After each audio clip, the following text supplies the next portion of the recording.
All right, we're live. I'm gonna get out of the game here. Close that window. Yeah. I'll switch. Get out of that window. There we go. Okay.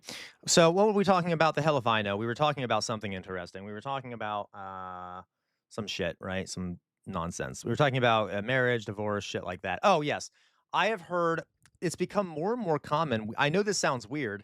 I don't know if you guys have heard this. Have you heard people saying that like arranged marriages are actually not that bad of a thing, and that we should have arranged marriages, more arranged marriages?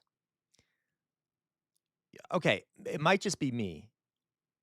Uh, because I have heard, yeah, right, Lacroix? I've been hearing more and more people actually saying that in various circles when I was teaching. Yes, okay. I when I was teaching, I was hearing more and more people say that arranged marriages are better because they have higher success rates or whatever it may be. Okay. So, hello, Macy. Welcome, Macy. And are you guys appearing over here, Macy? I was making sure everyone is appearing here on the stream that needs to be here. And I have a few issues with that. I have a few issues with that. Allow me to explain why here in a second. There we go. Yeah, so now this stream should work here. Hello, Macy. Macy, I just started streaming here on YouTube, so you might be the only one over there right now. But anyway, there are guys, and the reason people say this is that there are stats that show that arranged marriages are more successful. At least they're least less likely to be ended, and people report higher rates of happiness and shit in arranged marriages. Now, it correct, Meowzord. Exactly. Meowzord, oh, you're stealing my thunder. Yes. But hello, Macy. Okay. Hello, Macon. Okay. So that is the problem, right? Is that that does not take into account the fact that there are pretty strict social uh prohibitions against divorce. So once you get married, it's going to be a lot harder to get divorced. In places like India, for example, it's not going to be as easy or as socially acceptable to get divorced. And so you better like the marriage or you better stay in it. So like and I don't know. It's just something I've heard more. Yeah, mommy and dad are power dynamics. So it's been something I've been hearing more. I once had someone who would was a barber of mine, and she was really cool, but she would always talk about how like I think we should do more arranged marriages. They're so successful and things like that. And she just didn't get it. Like when I was like, well, but the divorce rates, it's harder to get out of people them like in these situations. Anyway, so and I've met other people too who say that. When I was working too, there were teachers who would always say we need to get back to a arranged marriages and shit. I'm like, no, thank you. By the way, that oftentimes does not work out well for the woman. Okay. Uh, all right. I think the part that works is one way is the clear outlines. I got you. Okay, Jonas, that's fair. All right. Jonas says, I think the that works in one way is the clear outlines on what is expected uh, from the man and woman. It's why Somali called women can and often initiate divorce. Fascinating. I didn't know that, Jonas. I need to look at more of the. It took the clan politics out of it. Interesting. Okay. Um. All right. That's fascinating. I need to look more into that. Yeah, I like that, Louise. I just really there's interesting. Hello, virtual violence. Welcome. Very interesting ideas about marriage and stuff, guys. Give me 1 second. I just need to go take a pain pill because my tooth is hurting. Because you know how it is. All right, give me a second.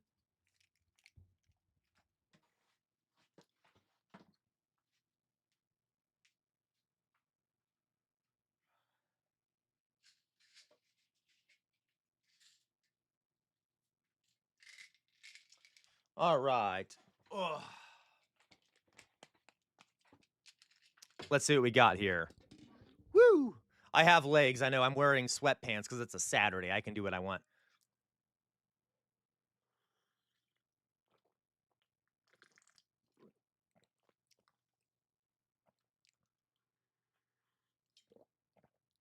Mm. Okay, folks. All right. So let's see what we got here, guys. All right. We got here. Please shout out my friend. Her name is I Am Stupid. And I don't realize that the streamer I'm trying to prank was a teacher. So I am trying to send him a name to say out loud that is inappropriate, but he's not going to do it because he wasn't born yesterday. Did I get that name right? Did I get that name right? Thank you for joining the stream, Six Claro or whatever your name is. Okay, thank you for joining the stream. Let's see here. It's me, Shannon. Hello, streaming and oh, God, I should read them before I read them aloud. Oh well, I've already started on this one. Streaming and expecting donations as your main income is pathetic.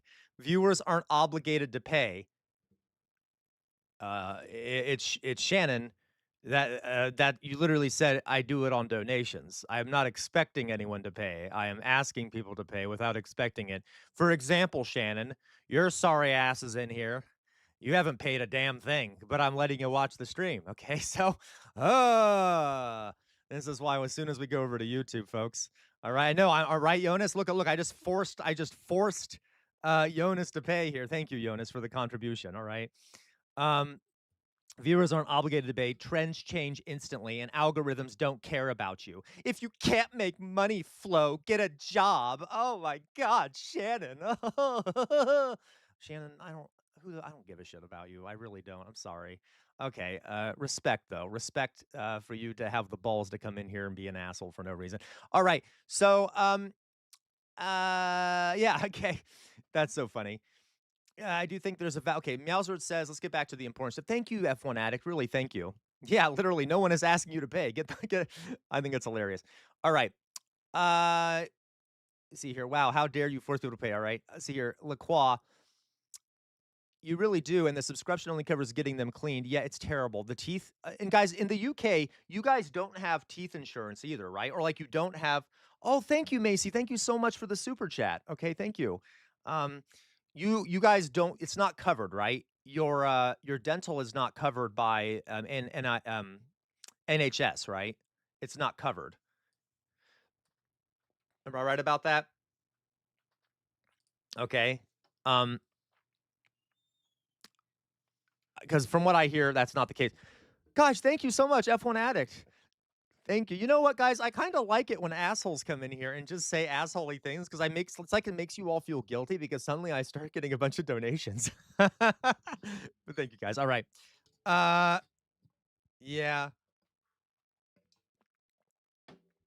Okay. So, all right, guys. That's interesting. You say, "Shut up, Shannon. We can get cheaper prices." Oh, you do get cheaper prices through NHS. It's mostly private. Oh my God, I'm so sorry. It's same in the US. Like, guys, th- this is something that there's a lot of health systems that have this problem that teeth aren't included. I don't understand why. Like, it's so dumb. Teeth are part of your health. They're actually a big part of your health. Like, not having good teeth health will reduce your life expectancy. It has tons of other medical implications. It's detrimental for your mental health if you're in pain a lot of the time. And for a while, by the way, mental health in some places was considered separate from physical health, which is also really stupid. Anyway, it's really dumb. Jonas, but the problem is how bad the industry is right now. Severe lack of dentists, and then we've had public government put policies in place that reduce dentists coming into the country. Ugh, that's so annoying. The ruling party in Germany is trying to remove dental coverage from the. That's so stupid, TJ. I can't believe it. So this is a fascism issue. They hate teeth for some reason. I guess so, TJ. Oh God. What do they think? Do they think teeth are pro-Palestinian or something? Okay. Yeah, eyes too. You're right. Eye health. Yeah. Yep. Yeah, was the word. Like you kind of need those teeth for eating and shit. You kind of need those teeth for fueling your body. Yeah. Yeah, Macy. Like I have so I have a tooth. I think I told you because I have I have a lot of issues with my teeth. I have a tooth that I had to have a root canal and get capped, and there's something wrong with the cap, and so I'm in pain a lot of the time because of it. But because I'm on Medicaid right now, okay, I'm on Medicaid because I can't afford Obamacare, and I'm not making, but I'm making enough that I can be on Medicaid. So I'm on Medicaid. Medicaid doesn't cover anything other than like cleanings. So I can really only get a cleaning to get that looked at. At some point, I'm hoping to go in and actually get it, you know, fixed. But okay, thank you, Crusader, thank you, uh, thank you for saying you like the sword. Okay, Matt Saigai, thank you for the donation. Okay, but like a health in this country, there's someone, I don't think they're here, someone in our community who's just sent me a message last night about how they had to go in and get a root canal, and and now there's a giant hole in their mouth because they couldn't afford a lot of the procedure. So okay, all right. It's so stupid. I think all of you need free uh dental care. It's stupid. And I'm partially Matt Saigot, you're a god. Thank you very much. You know what, guys? With all these donations, I'll put on the jester hat. How about that? Okay. Well, at least we'll put on the jester hat. There she is. All right. Uh, all right. Oh wait, who? Oh, hello, Twobbles. Twobbles is here. Uh, all right. Or I should say, Weirdomorphous Blob is here, not Twobbles. Okay, which is the same thing. Correct. I'm literally a jester for money, folks. If you pay me enough, I'll do more for money, folks. Ninjester, I have not yet, okay? All right, yeah, apparently luxury bones. I don't understand it, okay? All right, so, hello, Asmit. Welcome, Asmit. Hello, welcome back. Actually, you were already here, Asmit, weren't you? Okay. Guys, hello. I don't really have much planned today, so forgive me. But I was playing a video game over on Twitch, and I'm like, you know what? Let's go live. Let's just go live on YouTube also, because I normally do go live on YouTube on Saturdays, and um, okay, you Meowsword, how dare you? Okay, streaming and expecting donations as your main income is pathetic. Viewers aren't obligated to pay. Trends change instantly, and algorithms don't care about you. Get a job. All right, right. Anyway, okay. Um, hello, Ninjester. Hello, screw you, Ninjester. I don't care. Uh, all right. So you know I love you, Ninjester. Forgive me. I'm gonna quickly, guys. I'm just fixing some settings here, making sure everyone can hear me, etc. This needs to go away. That needs to go away. Where's the vertical? The vertical can go fuck itself. Okay. And I need to put up the YouTube since I wasn't necessarily planning to be on YouTube, but now that I am, might as well change some settings here.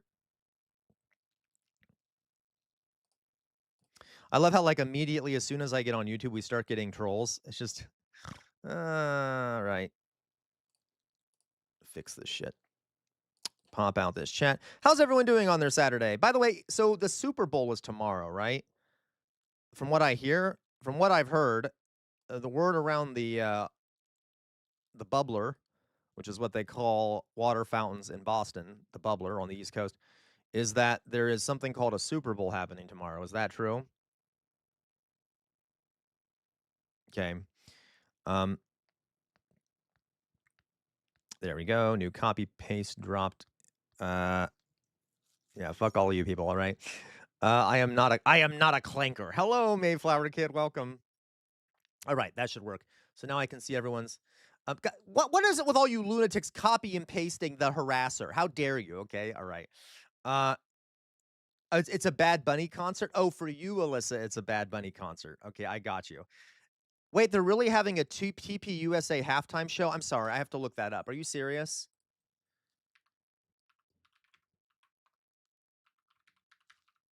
I mean, I doubt you're being serious, but I know they were complaining about it, right?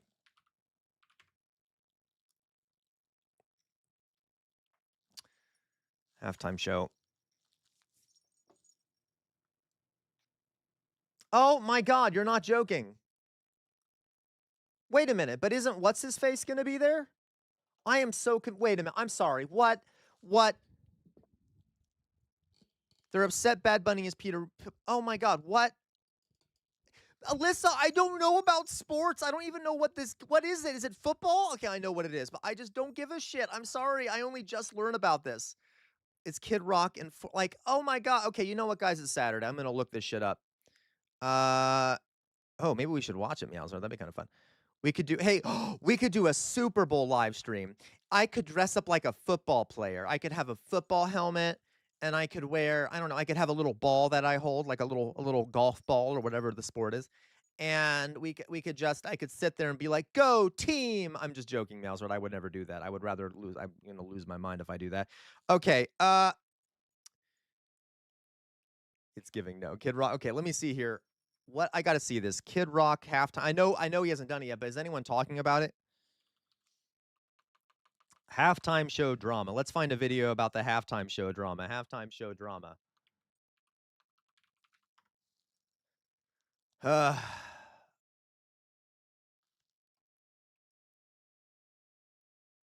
conservative bat. Of course there is. Of course. Oh my God, so stupid. It's such a waste of my time.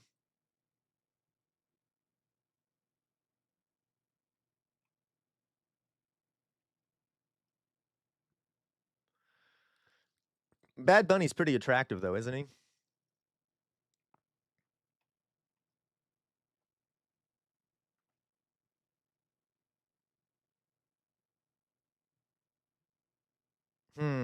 I can't find much about it. Honestly, I don't care that much, but that's interesting. Okay. Well, that's interesting. So that's bizarre. Mayflower Kid, you might as well. There you go, Alyssa. I thought so too. Okay. So that's good. Love that. But more nonsense for us to not care about. Oh, thank you, Roy. Roy Lewis. Welcome, Roy Lewis. Hello. Who are you, Roy Lewis? I don't think I've seen you in here before. Or is your name different than it normally is? Welcome, because you have a gold jester hat next to your name. You have a gold jester hat next to your name, so you've been a member for a while, Roy Lewis. I don't understand the appeal of American football. They seem to stand around and do nothing so ads can play more. Oh well, of course, F1. Though I will say, like, the sport is fun to watch. I don't watch it, but like it's like any other sport. It is though heavily, it is heavily, you know, monetized and things like that. It is a very tactical sport. It's about, a lot of it is about planning strategies and things like that. And like, okay, I don't know what to explain. It's a fun sport. I mean, it's not for everyone. Um, yeah. Oh, I know, guys. The ads are insane, and they're constantly stopping the game for ads and shit like that. Okay, so and it sucks when you're at a game. Games are fun, but then they're constantly stopping for ads at the game too. Yeah, I mean, I think so. I like it though. I like how whoever Roy here is, love having you here, Roy Lewis, just pops in here to say that. Bad Bunny is hot. I mean, okay, yeah, no, me too, Meowsword. I do like the idea of football from a strategic perspective. It's kind of a cool idea. Uh, hello, Weird Morvis Blob. Okay, agreed, guys. I like the strategy. I think it's cool, and I mean, it's a fun game. Um, and of course, I have some complaints. Oh, I love it, Roy Lewis. Welcome from Puerto Rico. Okay. By the way, everyone here, Roy, knows that Puerto Rico is part of the United States. I know a lot of people in America are like, "Oh, Puerto Rico, is that even in America?" So I want to apologize on behalf of your fellow Americans for their stupidity. And I'm saying that because I've had many Puerto Rican students who complain about that. And maybe I'm stereotyping, but I'm hoping that that we all know that Puerto Rico is part of America, okay? For better or worse, though, for your guys' sake, right? Anyway. Okay. Anyway. All right, guys. Elliot, let's see here. Do you see the clip of Crystal Ball educating Tom and learn that Bad Bunny is actually an American? No, maybe we did see that. I think we did see that. Okay. All right, so let's see here. What are we gonna watch, guys? Let's take a watch of something here. Do do do do. La da da da da da. We're just gonna have kind of a relaxed stream today. All right. There you go, LaCroix. You know it. All right, good, clever one there. Oh, you know what, guys? I know exactly what we should watch. Oh, you guys are gonna love this. This is a great for a Saturday stream. This is great for a Saturday stream. Let's watch this. So here we're gonna be watching, you'll see it here in a second. We're gonna be watching a nice not TPUSA, PragerU video. And this one is called, everyone ready for it? You guys are gonna love it. This one, let me pull it up here, is called let's see here. Oop.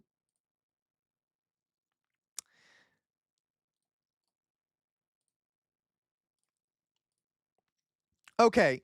This one is called, you guys are gonna love it, is called Where Do Politics and Religion Intersect? Now, it's 18 minutes. If it gets boring, we'll change it, but I really wanted to talk with all of you about this, okay? Where do politics and religion intercept, okay? Everyone excited? Okay. Of all PU views, what the hell do you mean, Loiso? Okay, I could do that, Mithril. Did you post it? We'll watch this and then we'll go on to some other stuff, okay? All right, everyone ready for this? I might be on a quest to provide 80% of all PragerU views. Yeah. Hey guys, I'm actually taking views away from PragerU because I'm only watching. This only counts as one view. All right. So and they're showing these in schools anyway. So even if I don't show them, kids are going to be watching them. So might as well. Uh, yeah, listen, we could watch that too, okay? So, but guys, I don't care what you want, right? We're gonna watch this first, and then I'll go into the Reacts channel, and I will find other stuff to watch. But I am the dictator here. This is an authoritarian regime. This ain't no democracy. This ain't no democracy. Okay. So we are going to watch this. If it's boring, we will stop watching it. I'm betting it is. But let's see what PragerU has to say about the intersection of religion and government. I mean, come on, guys. Come on, we are a commune. It's that we are a collective. You must fall in behind me, right? You must do what I say so we can act collectively. All right, you understand that? That's how a collective works. All right, everyone ready? Let's go. With Grace Riley. My name is Grace Riley, and I have a very special guest today, one that you are all going to love, and is the perfect Shut up, piggy. guest for this show, which centers around restoring America, what our values are here in America, what's important to Oh my restore, God. what's important to focus on. I have Grant May for you today, and we are going to be talking about all things Christianity versus America. So, is America a Christian nation? What is No. Christian nationalism? Is it a good or Oh, a sorry. bad I'll thing? turn it It's up. thrown around so It's often. bad. And Wait a minute. What do you mean if Christian nationalism a good or a bad thing? We all know what they're gonna say. Because Matt Saga, I was playing a game earlier, so the volume was down, but I just turned it back up. Okay, calm down, Matt Guy. so much more. Grant May works for the Freedom Center at Liberty University. He's very present online as well. You should all check him out at The Real Grant May. Grant, Jesus. it is so great to be with you. Look at this bottom over here. I'm so excited to have you today. Thanks so much for having me on, Grace. Well, we'll start nice and broad. And we'll see where you go with it and work from there. But is America a Christian nation? Matt Guy, no. Okay, bad. Yeah, so Yeah, Meowsert, oh my god, you're hilarious, Meowsert. Meowsert says, no ring? Why is this woman not looking for a husband? Why is she making content? Expecting ad revenue as your main source of income is pathetic. Love it. so it, What do you mean, Mayflower Kid? The audio is fine. Everyone can hear me, right? Everyone can hear me and hear the show, right? Okay? All right. it's an interesting question. I think we have to look at this in different parts. Was America founded as a Christian nation? There's a really strong case that it was. But today, are we a Christian nation? That gets a lot more hard to demonstrate. So we first have to ask ourselves, what do we mean when we say a Christian nation? Does that mean that every single person who lives in that nation is a regenerate believer? It's clipped? What do you mean it's clipped? What's wrong? What's wrong? You guys can hear me, right? You all can hear me. What do you mean there's something wrong with the audio? You can't hear the audio? Okay, fine. Let me quickly here. I'll change something. Does that work? Are you better? Is it better now? Can you all hear me better? Is it too loud now? Probably, because I can never make any of you losers happy. You're all a bunch of losers. You know that? Is that better? No? You're just messing with me, aren't you? You're just messing with me, aren't you? Okay? I think you can hear me fine. All right, we're gonna continue. Not necessarily, and that seems like it would be an impossible thing. You look at medieval Europe, Christendom, it's Thank you, Meowsword. impossible I to say trust that every single Meowsword. person who lived there was a Christian. Yet we would still contend that it is a Christian nation in the same way that we would contend that a private school that is a Christian private school is a Christian school, even though all the students there may not be Christian. We can look at nations kind of in the same way. The question we must ask are, is the general population Christian at large, and do the social customs and taboos conform themselves to Wait, guys, Mayflower Kid and Jonas. I mean, isn't New York City now like the most important city in Islam? Don't all Muslims across the world now pray towards New York City since it is officially an Islamic caliphate, right? Under Mayor Mamdani has established or Caliph Mamdani has established an Islamic caliphate in New York. So I would argue that the most important Islamic state now is the United States because that's where the new Mecca is, right? There you go, right? That's what I thought. I thought New York City is the new inshallah, right? That's the new Islamic caliphate. So really, I disagree with both of you. I think the United States is the new. Um, Now that's true. We could also, I guess you're right, Jonas. We could also face London, Stan, which I think right isn't like 80% of the population they're Muslim now, according to Tommy Robinson and those folks. Anyway, okay, let's go. Me and Jester, I swear to God. the Christian faith. And my contention is that if you look at the founding documents, if you look at the world the founding fathers grew up in, what they were doing when they designed our founding documents, you would have to answer positively that America was once a Christian nation and that it was founded as such. Yeah, and I think that that's a really What good does he point because mean? a lot of people Like, okay, I look don't even at know what to say here. So, guys, would we say that apartheid South Africa was a black nation? Do you see what I mean? This might not be the best example, but like, was apartheid South Africa a black nation?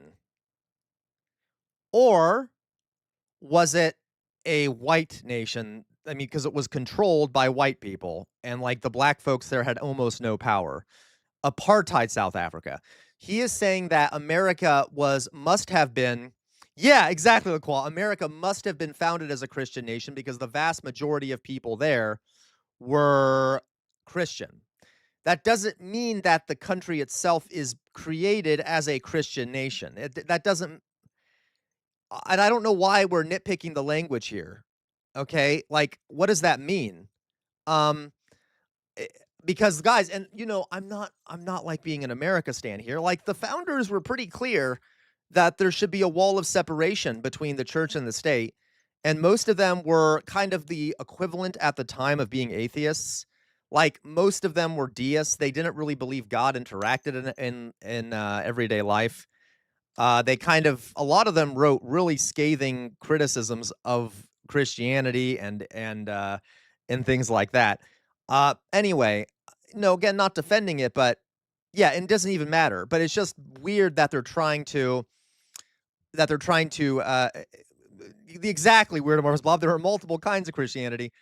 Um, yeah, exactly, Dolly Boy. So anyway, it's just weird that he's probably I don't know. It's just weird that they're trying to change this. Yeah. at just our constitution, they see oh, freedom of religion, and then they pair this idea of there's supposed to be a quote unquote separation of church and What state. And what do you mean a quote unquote? That's what Thomas Jefferson said. Yeah, that's literally a quote. Why is she putting it in quotes like it's well, quote unquote? that's what they say when they're kind of addressing that and addressing the founding of our country. People also say, well, the founding fathers weren't really Christians. They have this and this in their life, and a lot of them were deists. What's your response to that as someone That's who like knows so much about the founding of our country, what the founding fathers were growing up? Okay, this I'm sorry, I was gonna use a slur. I forgot I'm not on Twitch anymore, just on Twitch, so I can't say totally debased things about this guy. But, this guy over here so, well, first of all, she's saying that the founders, like, they're playing they weren't Christian. Yeah, a lot of them were Christian. But you wanna see something, Thomas Jefferson, actually, who, by the way, was a slave owner. I don't want anyone to like him too much, but, no, the guy on the right, Matt Saigai, the guy on the right, okay? I was gonna say something about him. Okay, so Thomas Jefferson Bible. He actually it's called the Jefferson Bible. He literally all he did, guys, was he took the Bible, he took out anything in it that was supernatural. Anything in it at all that was supernatural. He basically took out the entire Old Testament, and then anything supernatural that Jesus did, he just removed it, and he created what he said was the Jefferson Bible, which is like the secular Bible that you can get philosophy out of, but that gets rid of all that silly supernatural stuff. Now, we could say he was Christian, but he literally created his own. Yeah, exactly. There are no create he literally made his own version of the Bible. Okay? All right. But there's other things we could say about these guys' beliefs. Some of them were actually believing Christians, but even if you call yourself a Christian, that doesn't mean you're actually a Christian. All right. Yep, you're right, Meowzord. Yep, the Treaty of Tripoli. The government of the United States is not in any sense founded on the Christian religion. Yep. All right. How the Up in how the colonies were founded individually and what the states were founded under, and how that then applies to these broader ideas, Right, because there are a Kiana? lot of misconceptions.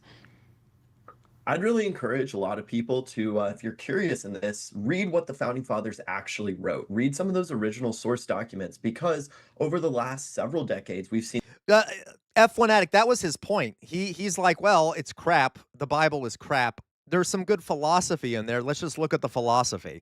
F1 Addict says, as someone who has studied religious studies, what doesn't make sense to me is if this is the word of God, who are we to make adjustments to it, to bring it up? And then if we can make adjustments to it, it's no longer the word of God. Yeah, of course, there is no version of a holy book, by the way, that hasn't been altered. So even if if any holy book out there, I know I don't mean to be getting into the religion stuff. Even if any of the books out there were originally the word of God, they're definitely not anymore because they've been altered. There's contradictions in them. There's like, okay, but all right. this move through the institutions Yes, to Weirdomorphous obscure Blob. lots of what the founding fathers actually believed. We're told that the pilgrims came over on the Mayflower in order to escape religious persecution because they were some sort of quasi hippie, just wanted to be free from religion. No, no one said they were hippies. The Puritans were right-wing extremists. They were lunatics, okay? They were, I don't want to say right-wing. It's kind of hard to make that classification in this time period, but they were a cult. They were a kind of a crazy cult. They sought to purify the Church of England, and they weren't being very well represented over there in the UK because they were kind of loony. Um, and they were being oppressed a bit in England, but yeah, that is not you're not wrong, Loiso. Loiso says they came over to build a Christian Sharia law state in peace. Yeah, that's very true. Okay. Persecution, when in reality the reason they came over was they were far more strict with their religious persuasion than the Church of England. They wanted to Correct, reform the Roy Church of Lewis, England to 100%. purify it, and they came to the New World explicitly in the Mayflower Compact. They lay it out for the glory of God and the advancement of the Christian faith. That is how it all began. So if you look at some of these original founding documents, you'll Yeah, see that Luke. the world that the founding fathers grew up in was a collection of states, and each of these states had a different relationship with religion, but Yes. overwhelmingly they were all Protestant Christian, with the exception of Maryland, which was founded by a Catholic. Mhm. But at the time that the First Amendment was Better keep your kids away from that state. penned in 1791 and ratified, the states from 9 of the 13 states had official state denominations. The only states that didn't were Pennsylvania, New Jersey, Delaware, and By the way, I actually probably shouldn't make that joke. The reason I say I shouldn't make that joke is that Catholics in the American colonies were not well treated at all.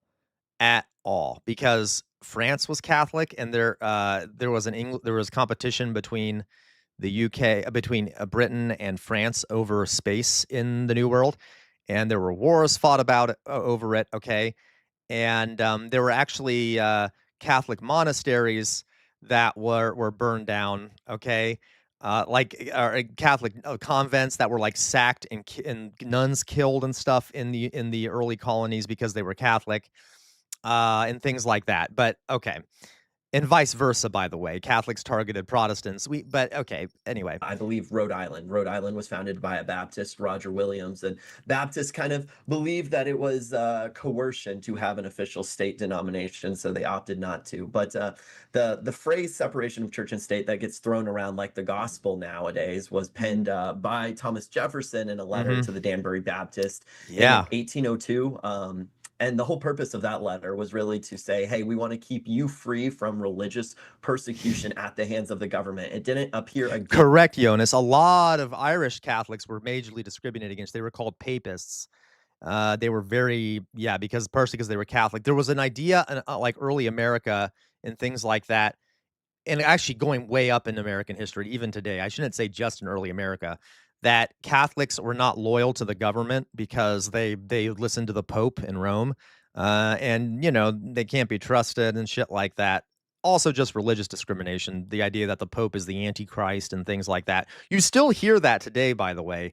And there are lots of evangelical Christian denominations who think basically like the Catholic Church are a bunch of Satanists, and that the Pope is the Antichrist, and Catholics aren't real Christians. So In any official U.S. governing capacity until the 1940s, in a Supreme Court case called Everson of the United States. And the interesting thing about this is actually, oh, I'm sorry, guys. I keep pausing it, but for those in the UK, is there still? I'm guessing there's still a lot of Catholic bias over there in the UK too, right? Right. I like. I would bet. I would bet that there. Yeah, absolutely, Jonas. Yeah, a lot of them don't like Francis because he was too liberal, which is funny to me. Um, you, in the UK, right? There's still a lot of hatred towards Catholics there too. I mean, that partially is because I'm sure you all know this, right? Or have you guys experienced that? Is that still pretty common over in the UK, anti-Catholic hatred? another country brought it into its governing documents before the US did.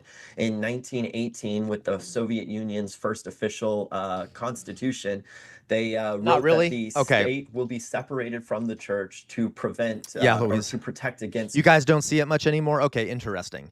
Maybe I'm glad to hear that. I've just always heard that there's some bias against Catholics there still, but maybe it's not as bad. I'm sure probably in Northern Ireland there is, but I don't know, not in like the mainland perhaps. Coercion. So it's interesting that it was a Soviet idea long before it was ever an American idea to separate Gotcha, the Luke. church That from the makes state.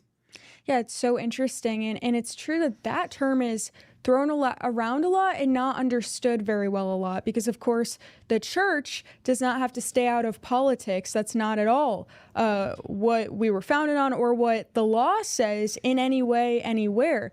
And beyond that, another term LaCroix. that's thrown around all of the time that I know that you have a lot Interesting, of Jonas. insight on is the term Christian nationalism. And I think there are even Christians who are confused by this. So I wonder if you could start by defining what is Christian nationalism and then breaking down how that applies to the political world that we're in I don't today. know. Wait, did he say that? Did he just say it's a Soviet idea? Did he really just say that? I may have missed him. Did he say that? Uh, did he literally just say I didn't hear him say that. Okay, he did. Wow. Okay, how did I miss that? I was too busy, I don't know, talking at you all of you. That's pretty funny. Wow. We all know that's not true, right? Like, do I even have to cover that? We all know that's not true, right? We all know that that's complete and utter bullshit. Okay? Like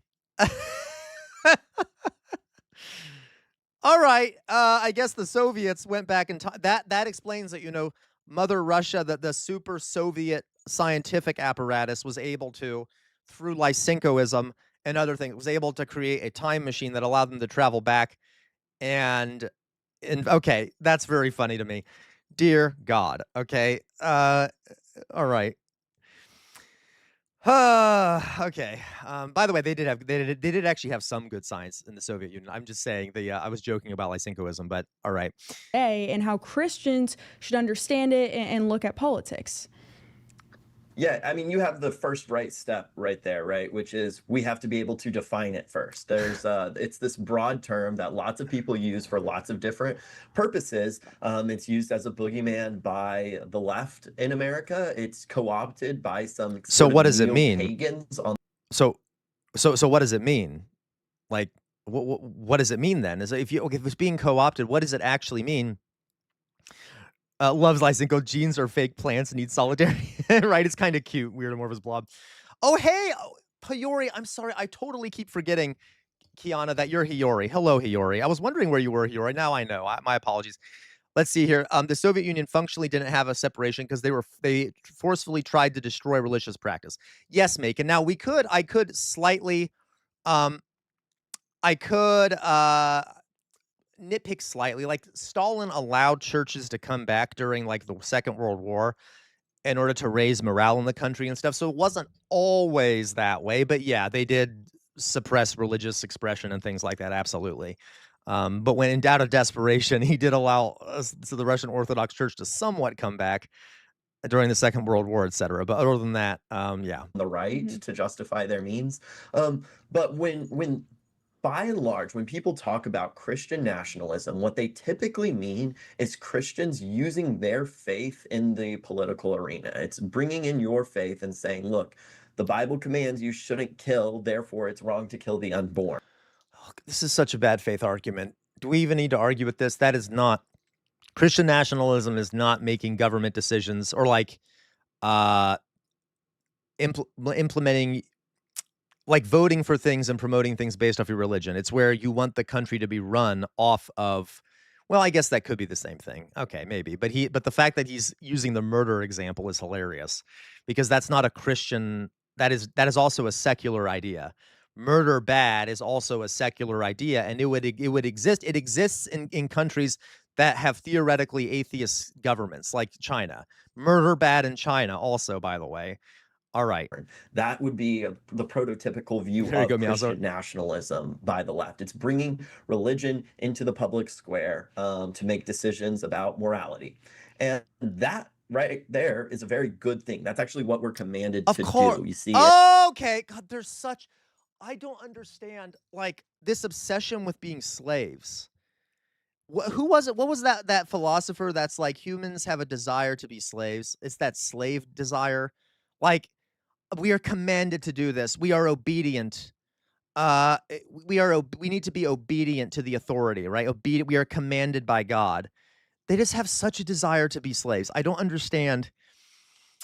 It's weird and how excited they are about it. He has that loving look in his eyes, like, "Oh yes, command me, Daddy God. Tell me what to do." It's bizarre. In Romans 13, for Christians, we know that God appoints the governing authorities. There's no one in authority except those which God has established. And here in the US, we are the Yep, governing authority Loiso. as the people. Therefore, we have a duty to steward what God has given us. Yeah, Meowsword. And Guys, there's a saying. I know. I'm sorry. I've been doing a lot of like anti-religious stuff, but there is a saying. Who was it that said this? That all right. Uh, can you think of anything that a bad that an atheist would do that? Oh, let me put it this way. Can you think of anything bad that a religious person would do that an atheist wouldn't do? Okay, think about that. Is there something an atheist would do that they would do? Okay, that they would. Is there anything an atheist would do I'm sorry. Is there anything an atheist wouldn't do if they were religious, or would do if they were religious? You see what I mean? Okay, I'm really bad at phrasing this. The point is that religion can justify some horrible things that an atheist would never do because it isn't justified by religion. Does that mean that atheists will always do good things? No. All right. But then there's nothing that there are many things that a religious person would do that are bad that an atheist would never do. You see what I mean? So like the idea here, like Meowzord said, well, I want to kill people because Christ told me to kill people. You might not kill people unless you think Christ told you that. You see what I mean? Now, I'm nitpicking here, but okay. There's always, you see what I mean? I don't, I remember phrasing this really badly. I can't remember how the saying goes, but it doesn't mean that atheists always do good things, right? They can justify stuff in a nonsense way too. All right. To use it well, to use it for justice, to love justice. And There you go, Meowsword. Like killing is bad, but what if God told you to kill someone? I'd do it in a heartbeat, right, Meowsword?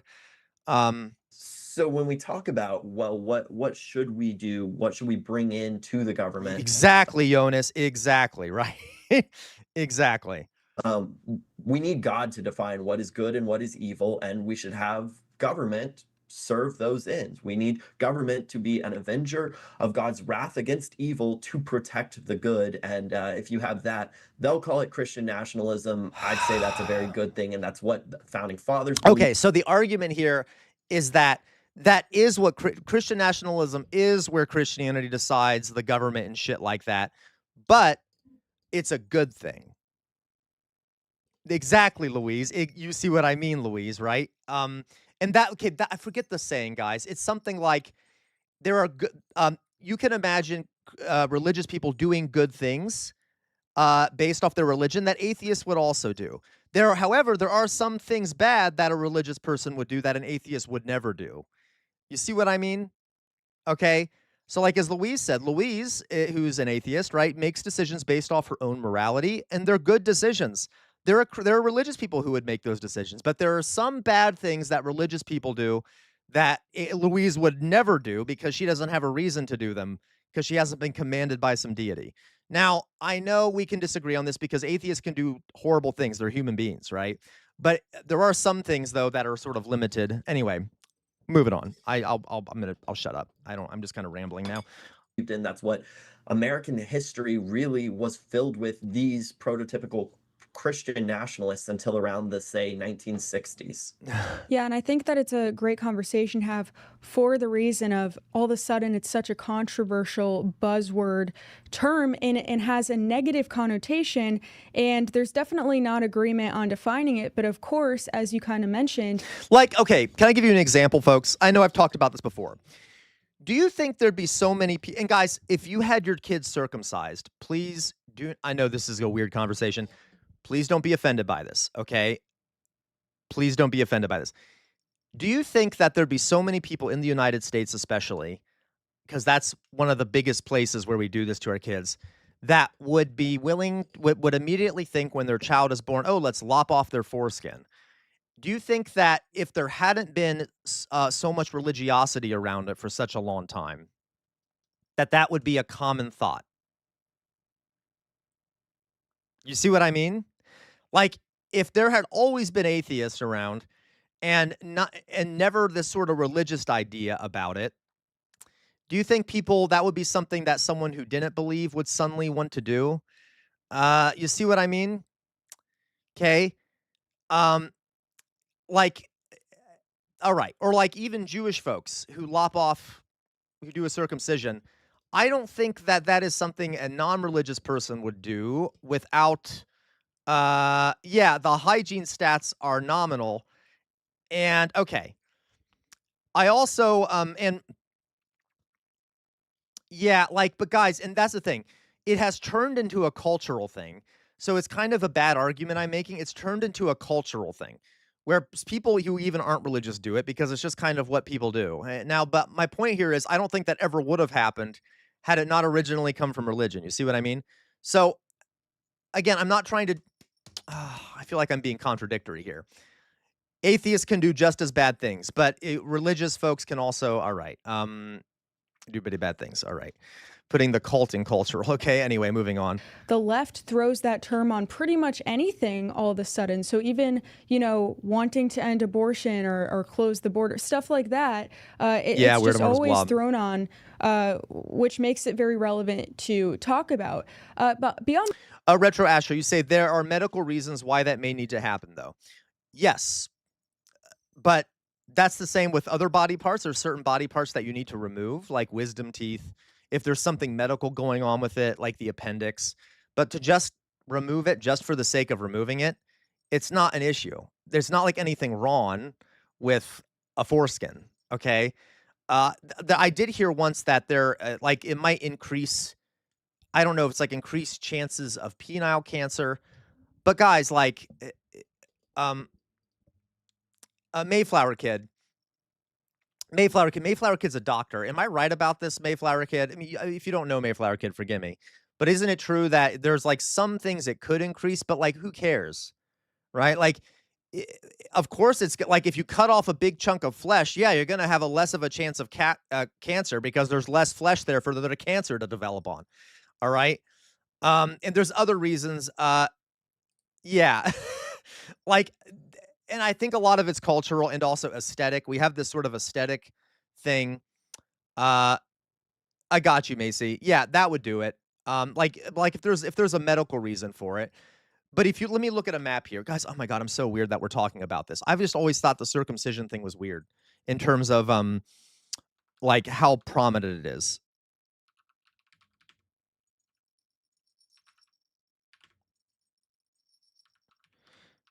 And there's a lot of cultures that think it's weird that we do it so much. I got you, Mayflower Kid. Okay. Countries that circumcise. Just look at this. So the countries that do like the most circumcisions and stuff, um, yeah, so basically, globally, 1/3 of males age 15 and above are circumcised. So only a third. So most of the world isn't circumcised, by the way. But it's almost universal in countries where the Muslim and Jewish faith are commonplace. And so America, Africa, the Islamic world, and things like that. So I guess Africa makes sense because, as you say here, that makes sense. Okay, Jonas, that makes sense. If it decreases the chances of contracting HIV, I could see that argument. And Africa especially has a big problem with that, so that might make more sense there. But like America, all right. I'm trying to see here. The USA though is the most prominent. The USA is the most prominent. The most prominent, 71% of all circumcisions happen here. All right. It's just, I don't know. I'm kind of going crazy. Hello, Winterlinde. I know I'm talking about weird shit. Okay. By the way, for the guys out there, okay, this sounds so gross. For the guys out there who aren't circumcised, there's nothing wrong with you. Okay, buddy? You're fine. You're fine, folks. I hope you all know that. More power to you. All right. You're fine the way you are. I know. There's some weird cultural norms in this country surrounding having a foreskin. I don't know why. Um, Oof, God, Jonas. See, that's the other thing, Jonas. I think it's kind of torture when you do that. Like, you still remember yours? It got it late and it was so painful. Oh my God. Yeah, I would not. Okay, Cody. Ooh, Sam, if it's Chill Saturday, you know what we could do? Pet review. We need something wholesome at this point. No, Cody. No, we're not going to do anything wholesome. Okay, actually, um, yeah, we do get circumcised in the US. Most of us get circumcised. Most men in the US get circumcised. I think like 71% of us get circumcised. That's why I'm talking about it. Okay. Anyway, I'll shut up. Uh that's fair, Mayflower Kid. All right. I'm sorry, guys. I know I'm going on a rant here about circumcision. There's nothing wrong with if you are circumcised or if you're not circumcised. I'm just saying. No, yeah, F1 Addict. Did you not know that, F1 Addict? Yeah, boys in the United States are almost all circumcised, and it's a weird cultural thing, and it kind of comes from our conservative Christian roots. Um, yeah, okay.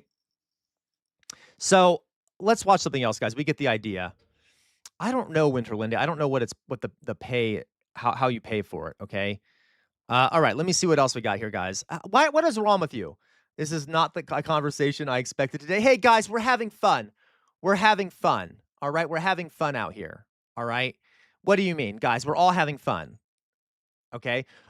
Kiana, or I should say Hiyori. Hiyori, would someone explain to Hiyori what a circumcision is? Okay, you know what? I'll just say it. So Hiyori, that is where um a male with with a penis has their foreskin removed. So that's the part of the genitals that it's like a skin that covers the penis. a lot of guys get that removed at birth in the United States. 71% of men have that removed at birth, okay?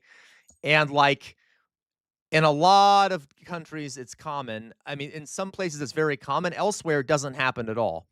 All right. I hold that it's sort of a weird sort of genital mutilation thing that we do. Anyway, but it doesn't really matter. It's just something I was thinking about. How do you, Jonas? Don't ask. Don't ask. I mean, not Jonas. F1 addict. Don't. Yeah, Hiyori. Yeah. And it's something that I've always kind of had a weird it's always annoyed me that it's so common in the US and that we kind of do it without thinking because it's just a cultural trait.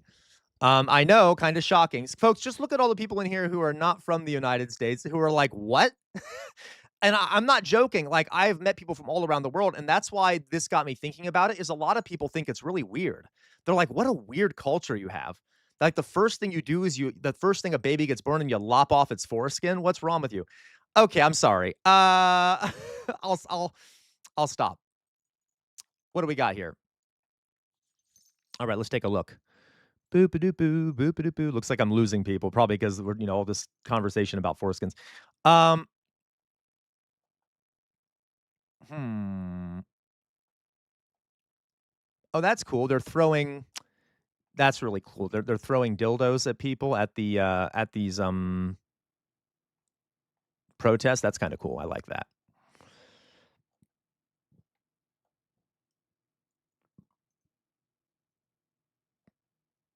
I'm taking a look at here what to see.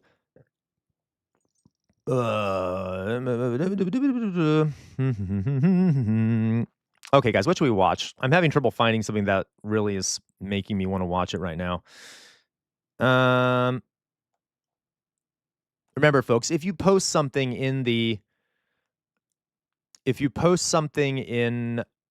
reactions channel, Remember please the make Christian sure you tell me how long it is.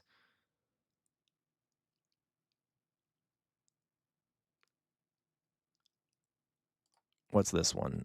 Just because I'm so sorry. That's okay. I got you, Mayflower Kid. Okay. I know, guys. I'm so sorry. I did for those that hello, Destroy Geo. Glad to see you here. Right. Uh. Okay. I think we need some wholesome stuff to counteract the weirdness of the circumstance. Why is everyone so weirded out by the? Okay. Anyway, that's okay. Like what? 71% in the United States. Okay, weird. So parents are like, it's free. I take it. Yeah, Winterland Day. All right. Liberia one's great. Hey, oh, sorry. Watch the one I sent a bit ago. It's a couple minutes long. All right.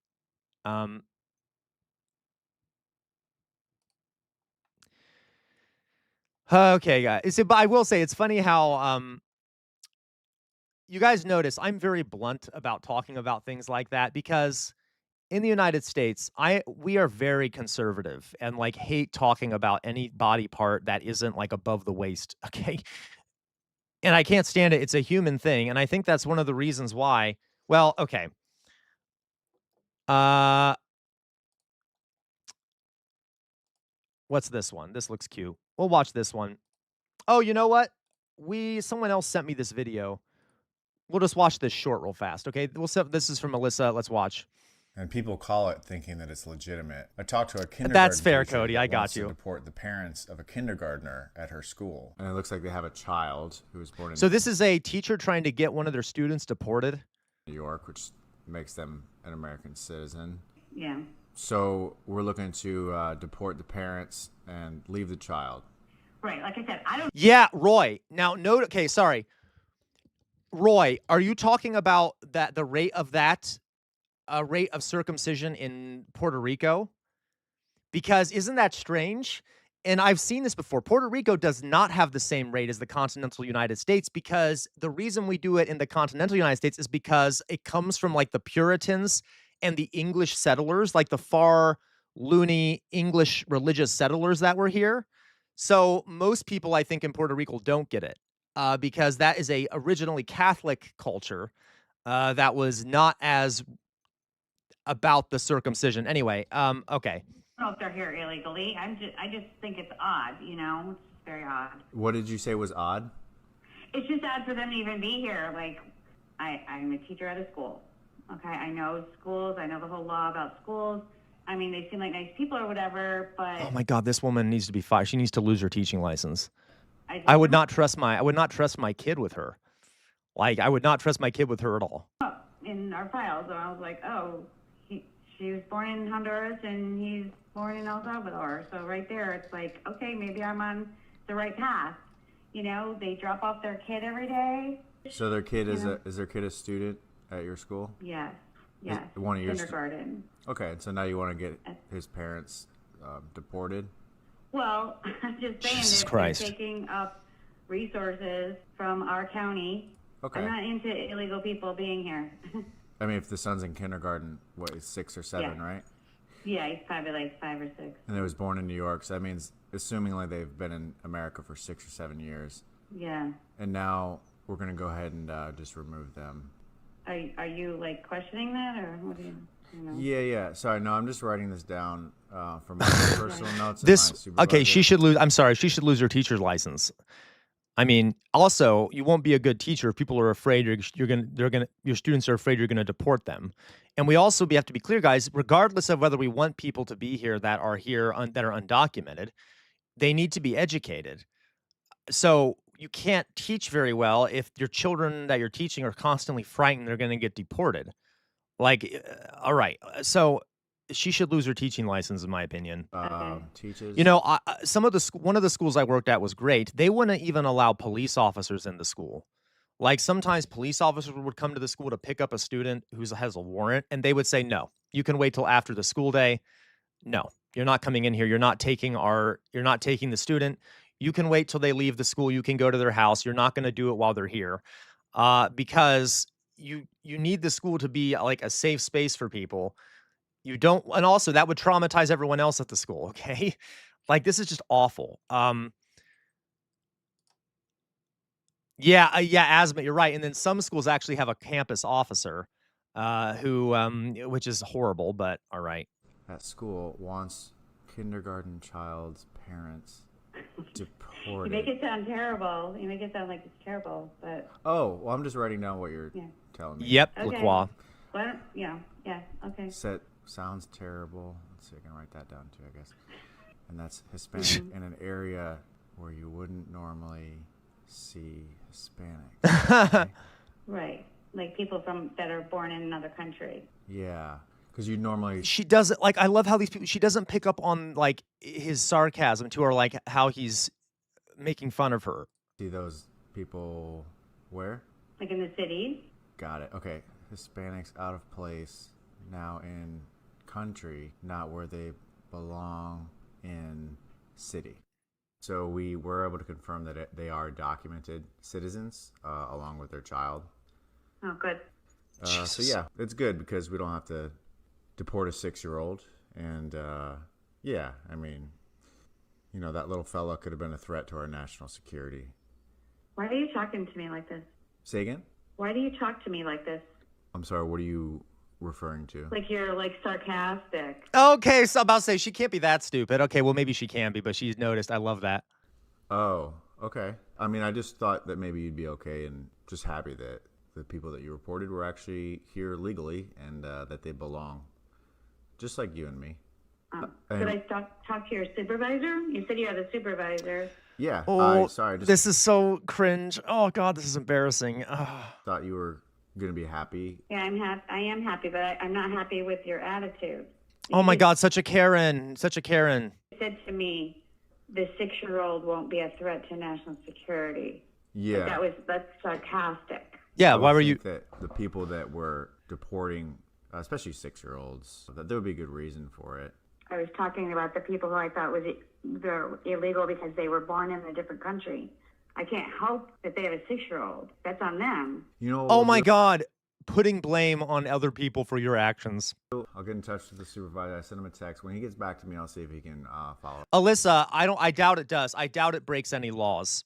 But I think it should. I don't think a teacher. I mean, I think perhaps that the school should be allowed to fire someone who does that, right? Like, I just don't understand why they'd be allowed. You'd think, Alyssa, maybe no, we don't have HIPAA. teachers are mandated reporters, not for things like this, but I don't know. I don't think from all my training, this is not something you're required to do. Up with you and And this. what is his name? His name is Brian. But yeah, thought you'd be happy to know that they're documented, but we'll have the I follow-up. am happy. I'm super happy. I'm super happy. I'm glad. That's wonderful. Well, it's good. The 6-year-old can stay in the school, and I know it's tough looking at him. And yeah, we'll get on my supervisor. Just he can give you a call back in a little bit. Yeah, Dolly boy. Oh my God. Understudy here said we go, wait. You were having some issues with him about some out of place Hispanics. Out of place Hispanics. Something like that, yeah. Okay. You sound exactly like Greg. Okay. I just didn't like his attitude. I really do apologize for that. Looks like Brian said we did confirm the document status of these individuals, and This guy is brilliant. So they convinced her that they spoke to his supervisor, and then they just sent her right back to him. Oh my God. we're happy we're able to do that for you, despite the sarcasm and the things that you're complaining about. Okay, yeah, I'm glad. I'm glad that they're fine folks and belong here and all that good stuff. But he was criticizing me because there was a 6-year-old boy involved. You know what I mean? But he's acting like I'm this terrible person because Yeah, I'm Dolly boy. reporting- Guys, we need to have a Nuremberg trial for people like this. I really believe that. After all this is over, we need to have some public humiliation. It would be almost impossible to arrest everyone who did something like that, but I am totally, totally, totally into the public humiliation and have public tribunals where people are put in front of their communities and people are allowed to accuse them of what they did and do you play the files. I agree. Yeah, she should be fired. She should be removed from her teaching job, and it should be a permanent stain on her record. It should be required to be posted in every single application she does for her job. I have no mercy for these kind of people. Disgusting. That's how fascism functions. It requires participation. It requires participation by the society for it to work. Okay. All right. Yeah. Right. I agree. They should be ostracized out of society. I completely agree. All right. I would. All right. year-old. And in fact, he goes today, because a 6-year-old would be a threat to national security. I have my own hotline for reporting illegal immigrants, and people. Oh my God. I hate these people. I can't stand these people. All right. We need to have some real,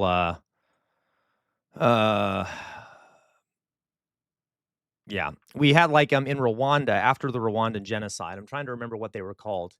They were called, public, tribunals for the guilty, because Rwanda, there were so many people that, participated in the genocide that they literally just couldn't arrest all the people who had wielded genocide. There was no space in the prisons. Trying to remember what it's called.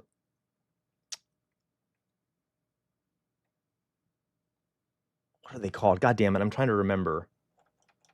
Reconciliation tribunals. Reconciliation tribunals.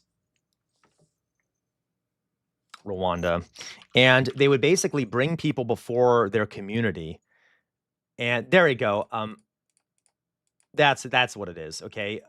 The Gakaka. Paste. So they would do things like this. Let me show you this image. They would bring people before their communities, all right? And they would publicly state, they would have people publicly come up and testify against the person and say the things they did, and they'd be publicly shamed, so that the whole community knew who this person was and what they had done. And I really like something like that, like these public shaming societies. Matt Saigai, you have to understand this in a local context. This worked really well in Rwanda because a lot of stuff is done locally. So maybe in a different society, it wouldn't work as well. But some kind of massive public shaming, some kind that has a permanent impact on your ability to thrive in a society, And hey, if I had it my way, um, if I had it my way, yeah, okay, everyone you walk past you knows exactly F1 addict. And if you, what was I going to say here? If you were to, like, in my opinion, the people should be in prison. Like, if I had it my way, I'd throw all these people in prison. But I don't think there's enough prison space in the country for that. There wasn't in Rwanda, and we already have overcrowded prisons. So, like, at the very least, publicly shame these people and ruin their lives and make it clear what they did. All right. And make it so that they cannot get a job again. Make sure that they have like a mark of shame upon them forever. Like, we cannot let this, okay. So, yeah, that's for sure, F1. Well, not 50% F1 addict. It's less than that, I think. Uh, Yeah, it depends on what they did. Spruik camera courts did something for people. Yep, correct, Luke. And the Spruik camera courts actually would rank people based off what they had done. So, like, if you have a different, if you were like a concentration camp guard versus if you didn't do anything and you were just a party member, there'd be differing. You should have a visible engraving stating "I am a genocide lover" or "I am a." Yeah, Matt Saigai, I would not mind that at all. All right. And it's a big issue practically. It's completely unable to critically evaluate sources. Uh, yeah, but I use it though. It's easy. So again, something like that. And I don't know. I don't know how to do it in the United States, but I know this will never happen because we never do any kind of justice. Just like we never did good justice for the Confederates during after the Civil War. They opened the Stasi files in the GDR so everyone could look up what they amazing Winterlinde. I would love that. That is, I forgot about this, the Stasi. You could do something like that where you make public all the reports that people did to ICE. Okay, that would be great. But I don't think it's enough because, people would still have to go in and investigate these things. I think we should open them up to the public and then publicly vocalize what people did in an open setting. But like something like that. But dear God, like, wouldn't it be amazing, folks, if all these monsters were like that, like, the TPUSA kind types, the people on the internet who have said things, the Fox News hosts were all brought before tribunals after this, and it was shown what they said and how they contributed to the situation. Like, okay, Weirdomorphous Blob, that'd be great too. Have like it should be like your neighborhood sexual predator websites. Yeah, love that. Hello, Roy McClone. Goodbye, Roy McClone. Please grow some more brain cells before you come back in my goddamn stream. I really don't have patience for lunatics like you. All right. You understand? And yeah, by the way, Roy, Jesus was Jewish. So Jesus was Jewish. You idiot. Okay, you moron. I cannot believe. All right, I'm going to hide that user. Bye-bye. Dear God. All right. Okay. So yeah, we need some shit like that. We need some. Yeah, oh yeah, sorry, Roy, not you, Roy. A different Roy, okay? All right. Roy is gone, guys. Don't worry, okay? I just couldn't help but call him a fool. If anyone saw what he said, don't ignore it. All right. In regards to Jewish folks and Epstein and shit. Okay, so,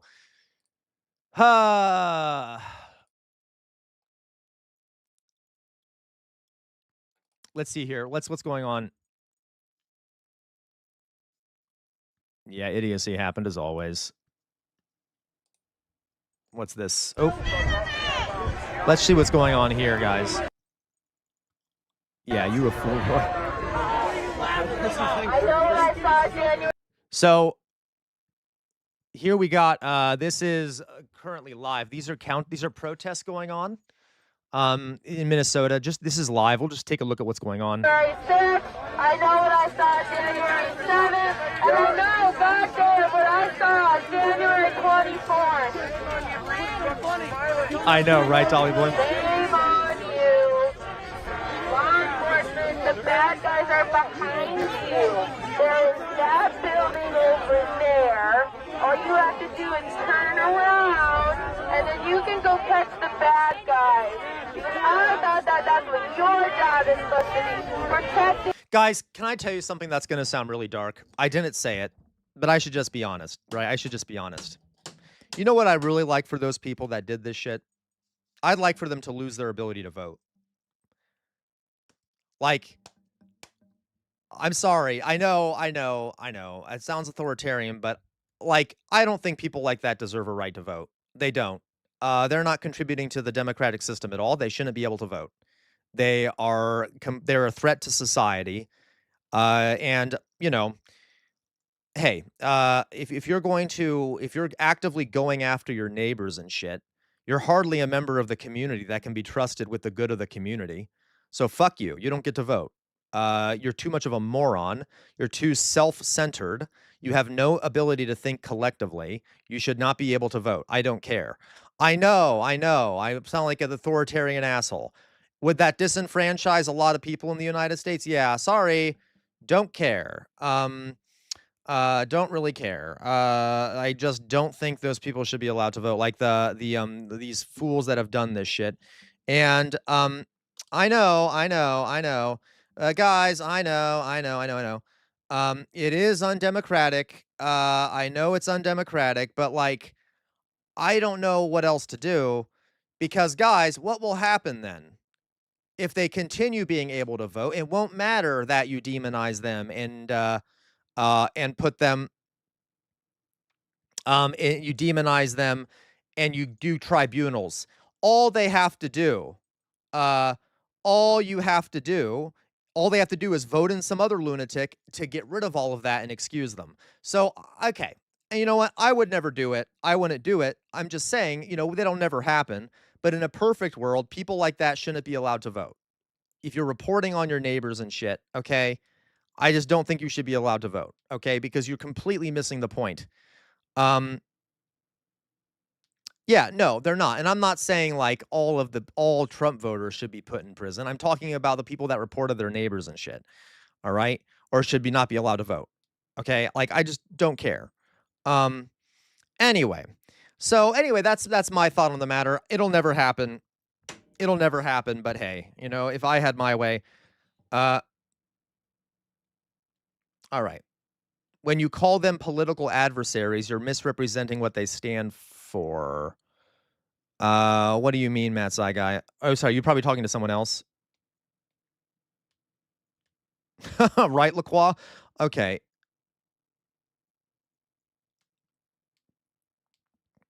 Yeah, right, Macon? Like, okay. Um, I know it'll never happen. I know it's extreme. I know it'll never happen, but I'm just don't care. Okay. Yeah, right, Winterlinde. Like, and guys, I've said this before. I have a no, guys. I sorry if I mean MAGA. I don't mean MAGA.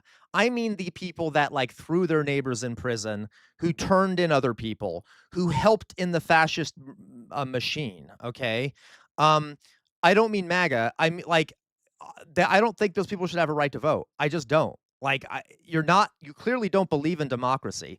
One of the problems here, guys. Um, one of the problems here is that fascists do not believe in democracy. Why then do we have these meek, spineless democracies that are like, that's fine, you can be part of the democratic system? I think it should be voluntary. If you don't believe in democracy, you don't get to participate in the democracy.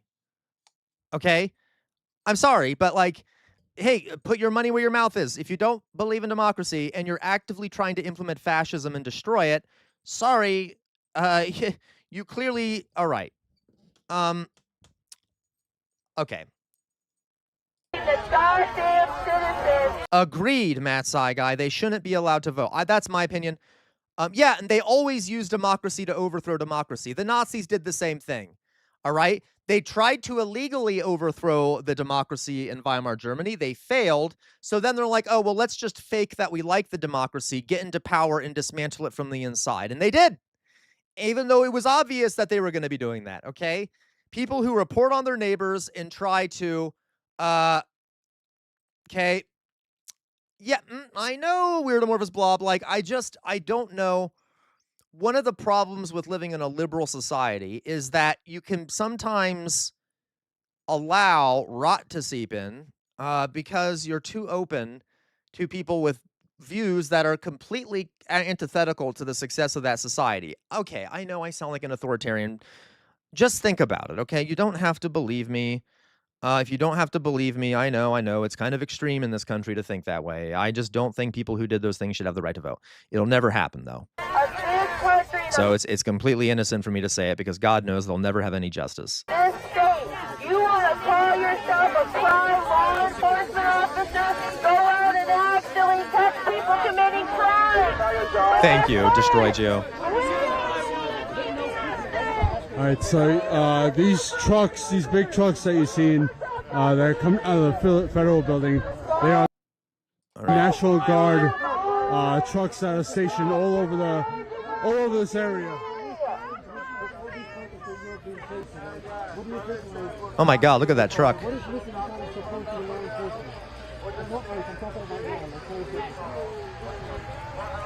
have a comment.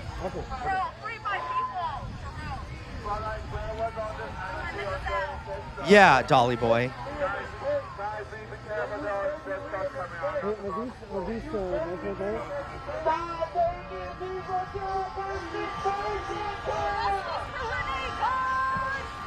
Interesting. This is quite a few protesters actually out here today. Not that many, but okay, interesting. So there are protests going on right now, guys. That should leave people a little bit happy at least. Yeah, it is the tolerance paradox, Matt Saigai.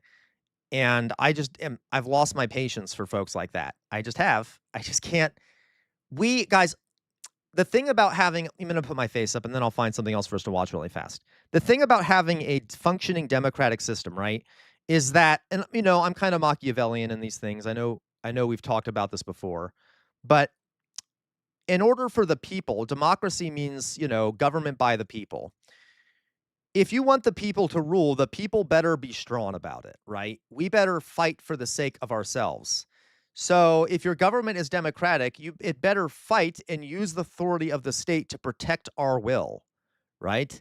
And if the people can't defend themselves from neighbors who are undermining the rule of the people and who are literally putting the fellow neighbors in prison, then why the hell are we a democracy? Like, that's not looking out for the people. That's looking out for whatever the hell, okay? It's not looking out for the group, okay? If you want to look at it like collectively, we need, okay. I think we need a more muscular democracy, okay? All right.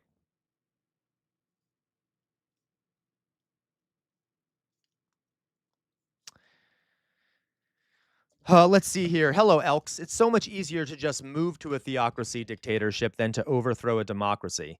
I wish these losers worked smarter and not harder. I'm sorry, Elks. What do you mean by that exactly? I get what you're saying, but I'm not sure. What losers? Okay. Yeah, Mayflower Kid. Yeah. I got no, and by the way, Mayflower Kid, I would not be reporting them. They reported on themselves. There are files that would show that they did these reporting, and we should make those files public. Okay. All right. So let's see what else, guys, we have here to react to. By the way, guys, welcome to the stream. You know what? I haven't even done a self-advertisement yet today, guys. It's crazy. Guys, these last 2 days, we've kind of had fun streams. I know. Don't worry. We'll get back to the serious shit on Monday, okay? We'll get back to the serious shit on Monday. Luke, shut up, Luke. Shut up. We'll get back to the serious shit on Monday. I mean, this is serious shit, but I'm not doing many lessons, okay? So we'll get back to it. But I agree. Elks, I totally agree. Elks, I back you. So I back you 100%. Okay. Nope. Mayflower Kid. I love Snowden. I love Snowden. All right. Snowden worked for the will of the people. Snowden helped the people. People that reported on their neighbors for the sake of the government is not the same thing as what Snowden did at all. Okay. All right. So, okay. So let me quickly, what was I about to do here? I was going to, oh yes, self-promotion. If you like my content, please, you can become a member for as little as 99 cents a month.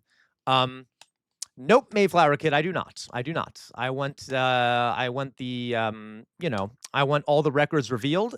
So I actually want there to be whistleblowers like Snowden to reveal who all was reporting to the state. Okay. So, all right. Or Mayflower Kid, we could just let everyone get away with what they did and be like, that's fine, no problem. You can report on your neighbors. We're not going to punish you at all. The people aren't going to get their justice for it. Okay. At the very least, there needs to be massive shaming. All right. Okay. Yep, he did, Yori. All right. So, guys, uh, please, Ninjester. So, if you like my content, please become a member for as little as 99 cents a month over on YouTube.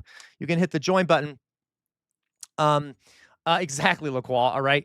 You can hit the join button and become a member for as little as 99 cents a month. Over on Twitch, you can also become a member if you subscribe, and you can do so for free or using Amazon Prime, and then you no longer have to see ads, although I have disabled them just for today.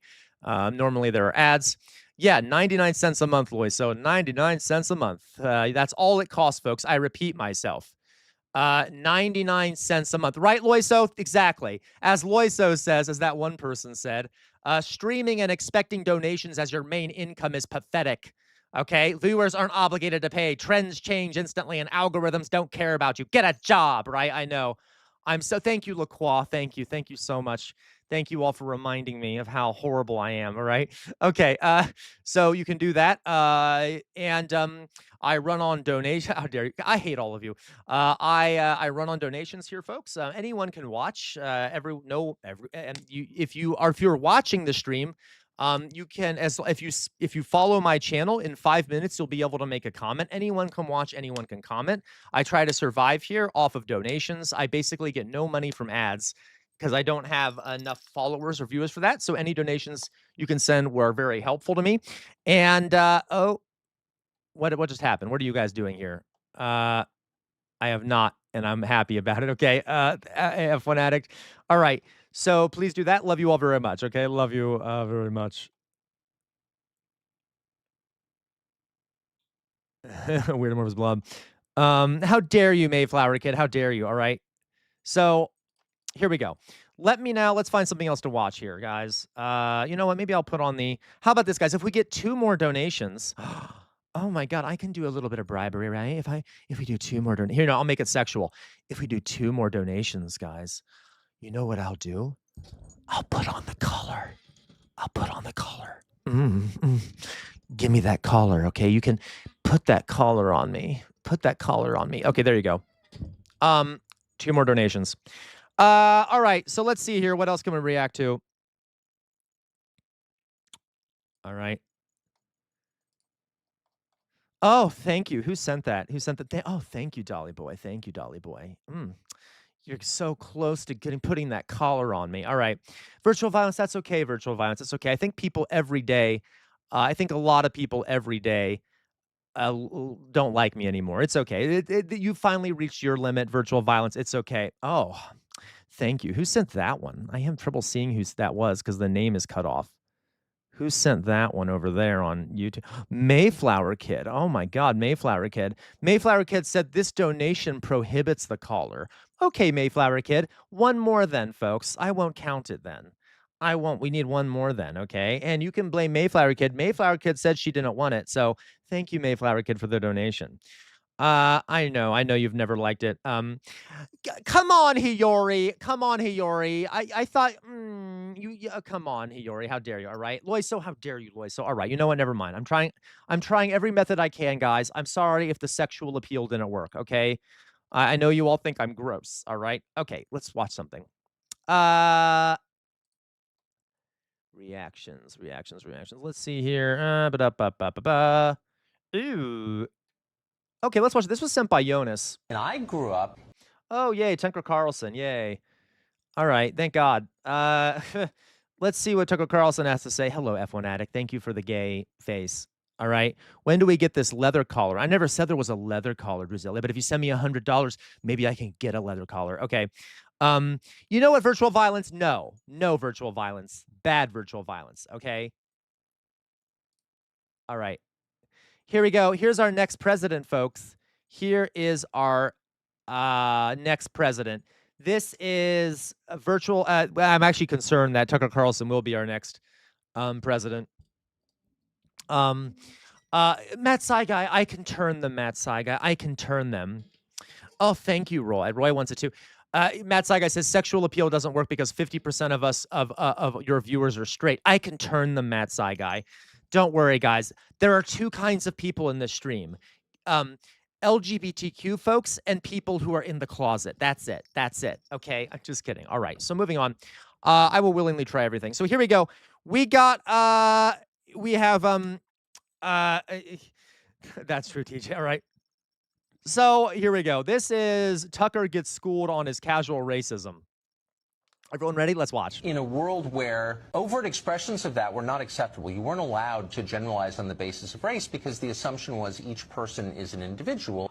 I don't understand when it became okay to generalize about racial groups. I think while some people have the luxury to be raised only being told to look at individual people, it should be no surprise to you that black people, in particular black men, have been taught forever that they have to be careful how they behave. Yeah. This is just stupid. Like, obviously, we all know that, like, casual racism happens, right? That people have shit like that. You know. Behave around white people. That the way they behave will be interpreted differently. That when they misbehave, it'll be punished differently. That if they laugh too loud, if they walk into a nice store.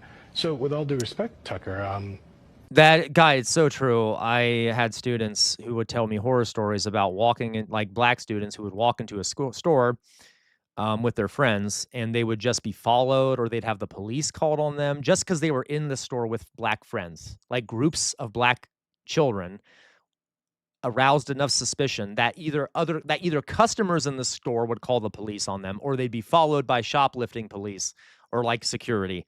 All right. What was true for you has never been true for lots of people. I mean, there are a lot of ways to respond to Oh, that. Winter Linde is right, though. What about straight women? I bet straight women like watching me, too, Matt Saigai, okay? On a factual basis, and in truth, in a lot of places in this country, the main threat that African Americans face is not from white people, as you perfectly well know. So I first want to respond to the first comment. I think is this guy. I love it. He's so calm and how he's dismantling Tucker Carlson. He's just like, well, excuse me, Mr. Carlson, you're an idiot. Let me just tell you here. While it's true that, of course, people of color face threats from other people of color, it's also true that white people face the overwhelming threat from white people. That is, right. People face threats from who they live beside. So That's I right. find exactly. But I think it's fair to point out that we oughtn't be distasteful and say things like, well, the great threat. It does feed a certain uglier narrative that we don't want. But why does the truth ever feed a, quote, ugly narrative? It is deeply suspicious that people are so quick to say so. things like the main threat facing African Americans is other African Americans, but you never hear anybody say the main threat facing white people is white people. So you say... Oh, my God, I haven't even thought of that. That is true. You don't ever hear people saying the main threat to white people is white people. I mean, it's true. Okay. For example, I will have to discuss with my boys whether they can truly be friends with white people. History has provided little reason for people of color to trust white people. And the argument I make is, look, in a country where it turns out that when the most vulnerable people of color are under threat, those who they count on are nowhere to be seen. If we have a president who marshals forces of hatred and anger and divisiveness and, frankly, just danger, if the people who call themselves your friends are not going to push... Let's see here. Nationalize the income stream. We will actually, Luke literally will do that eventually, except not nationalize it, collectivize it. Here we go. We also got, I missed some guys' comments here. Let's see here. We got, Jonas says, I dealt with this at a fucking Tesco of all places. Had security follow me, like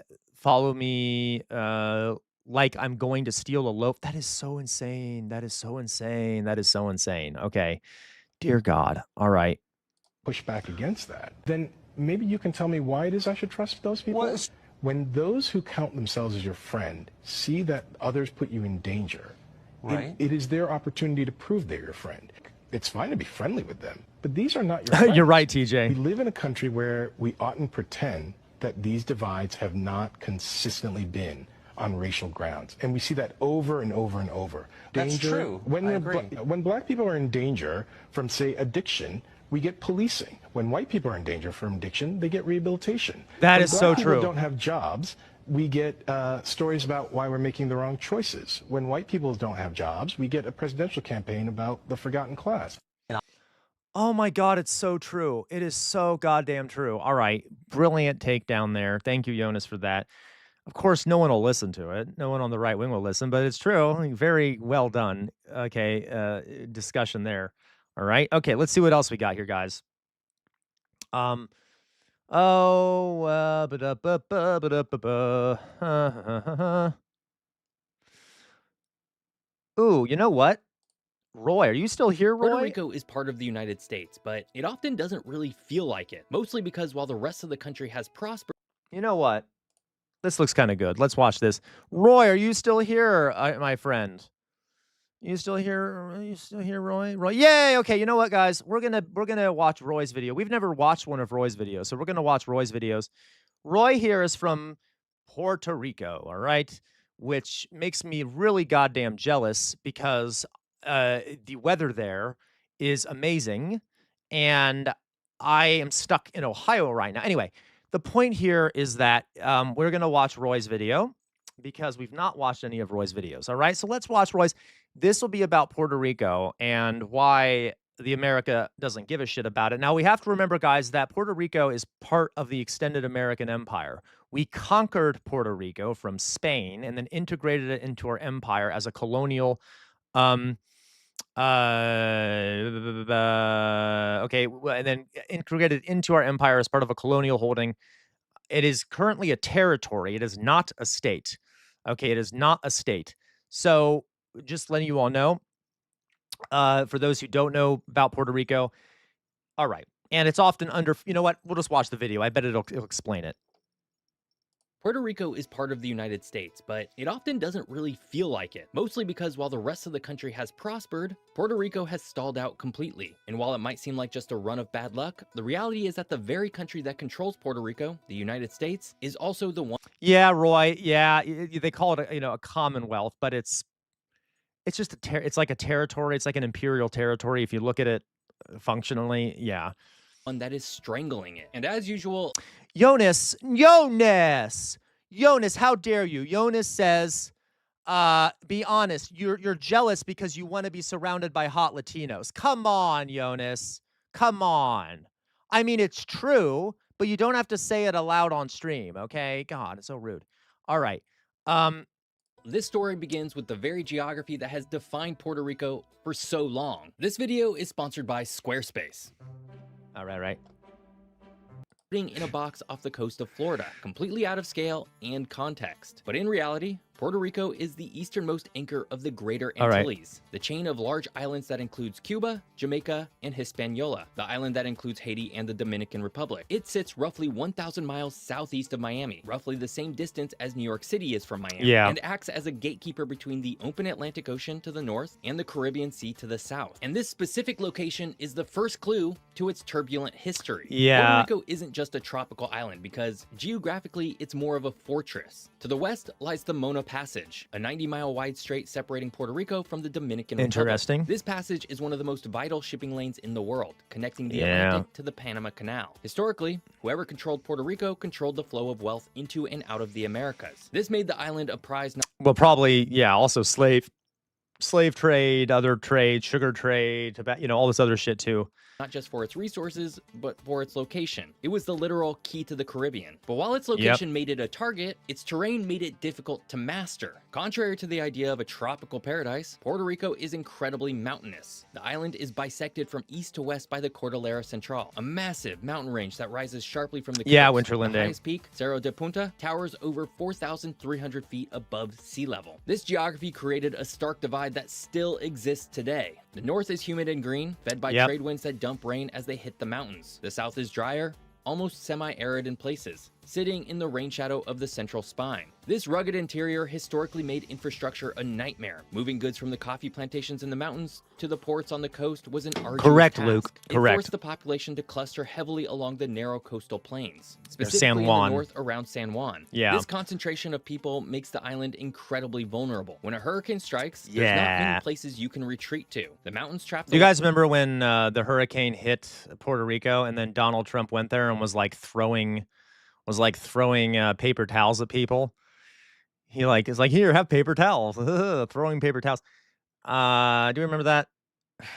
God help us. All right. water, sending flash floods rushing down into the densely populated lowland cities. But Puerto Rico isn't just one island. It's actually an archipelago. While the main island gets all the attention, the Commonwealth includes over 140 smaller islands. To the east Yeah, lies Cody. Vieques I and know. Culebra, beautiful islands with their own dark histories of military use. To the west sits the uninhabited Mona Island, often compared to the Galapagos for its unique biology. However, the most terrifying geographic feature of Puerto Rico isn't on the island. It's just Right, off Jonas. the north coast. Running parallel to the island is the Puerto Rico Trench, the deepest point in the entire Atlantic Ocean. At its lowest point, the Milwaukee Deep, the ocean floor plunges Ooh. down over Guys, I'm scared of the deep ocean. Like, I know I'm always talking about things I'm afraid of. I'm afraid of chimpanzees and the deep ocean.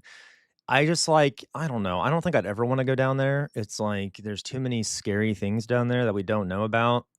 And like even even how dare you, Luke? How dare you?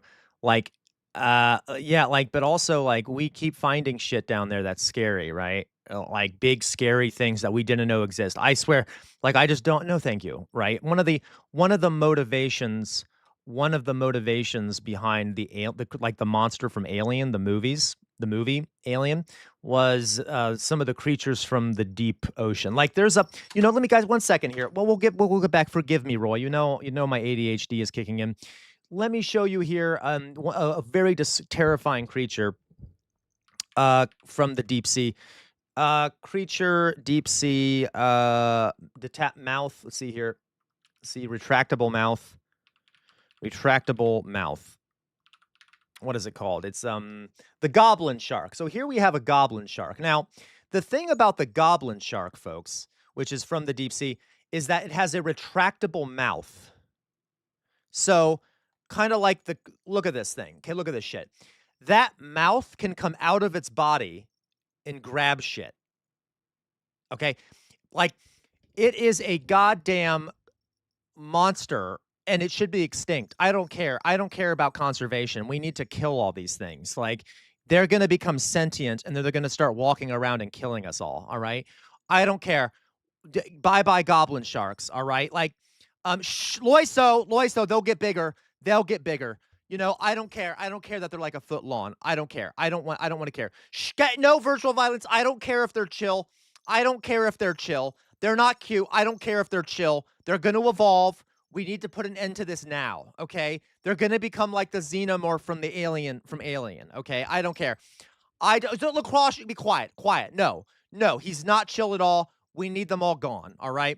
That is my, if I had to make a plan, how a president makes a plan for their first 100 days in office? Day one, we're going to, I don't know, drop some sort of toxin into the deep sea and make sure this thing is gone because I see a threat coming. I see a major threat coming. These things are going to become bipedal. They're going to start walking on land and killing all of us. All right. Anyway, moving on back to Puerto Rico. 27,000 feet. To put that in perspective, if you dropped Mount Everest into the trench, the peak would still be over a mile underwater. This trench I hope you know I'm joking again. I hope you know I'm joking, right? All right. exists because Puerto Rico I agree, Elliot. sits precariously on the boundary between two tectonic plates, the Caribbean plate and the massive North American plate. These plates are grinding against each other, slowly creating a subduction zone that makes the island highly prone to earthquakes. And that's So, like we have an island that is 1. Strategically located at a global choke point. 2. Internally divided by a massive mountain range. And 3. Sitting on the edge of an underwater abyss that creates constant seismic threats. It's a beautiful, dangerous, and highly strategic piece of land. Oh, And I hope because so. of that I am. Thank you, strategic Matt. It's like value, powerful nations have always wanted to own it. But the United States didn't just want to own the land. They wanted to fundamentally change the Hey, people Flower living Kid. on it. And that brings us to the people who were there first, and the empire that tried to erase them. But while empires Yeah. throughout history have tried to fit people into a very specific mold, today you have the power to define Weird amorphous your blob, I own swear to God. destiny Okay, and can we build get through the something ads? that is Let's get to the uniquely political yours. part of it. I get it. Online for a voting. It helped me build a so the Jump store ahead. feels like Boop. for There we go. centuries. Okay. From a broken. Okay, here we go. This will be. This is the history of it. It's Before very it was the interesting. territory of the United States, and long before it was ever the rich port, this island had a name given to it by its original inhabitants. Borican, or the Land of the Brave. The people who lived here were the Taino, and they weren't just a small tribe. They Guys, were a complex. Ooh, the Taino. Remember the Columbus video? That was like basically the group that Columbus genocided. Okay. Yeah.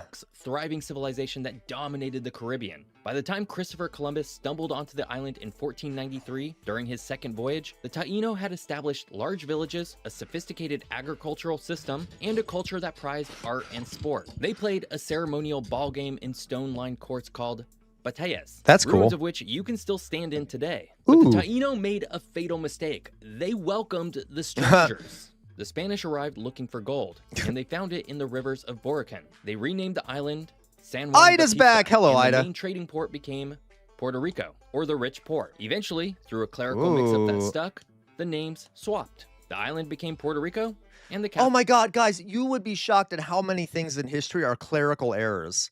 Like someone misnames something, someone mishears something. Like the whole island used to be called San Juan, and then some sort of clerical error happened, and they couldn't fix it because the clerical error got sent back to Spain.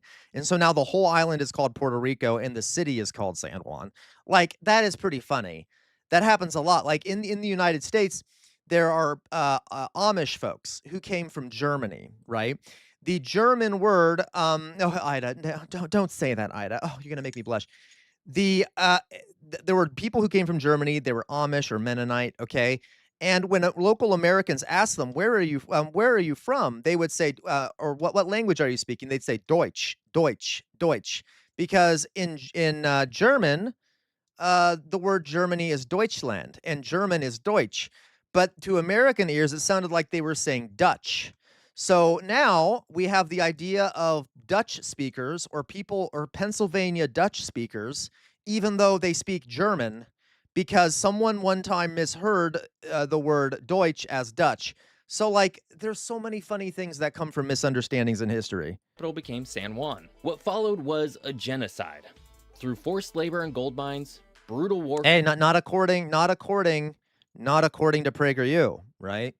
and most devastatingly, smallpox and measles, the Taino population collapsed. By 1520, the Spanish census claimed the Taino were extinct. But that was a lie. Yeah. Recent DNA studies have proven that the Taino didn't disappear. They survived by retreating into the mountainous interior and intermarrying with poor Spanish farmers and enslaved Africans brought to the island to work. That's classic. That's actually classic. A lot of times enslaved people would end up joining native groups. For plantations. Today, the average Puerto Rican carries significant mitochondrial DNA from those original Taino women. The people were not erased, but they were absorbed. Over the next 400 years, Puerto Rico was a neglected military outpost for the Spanish Empire. While other colonies rebelled and gained independence in the 1800s, Puerto Rico remained one of Spain's two wings of the Caribbean, alongside Cuba. But by the end of the 19th century, a new empire was rising in the north. The United States had conquered its own continent, the Atlantic to the Pacific, and was now looking for power overseas. In 1898, the Spanish...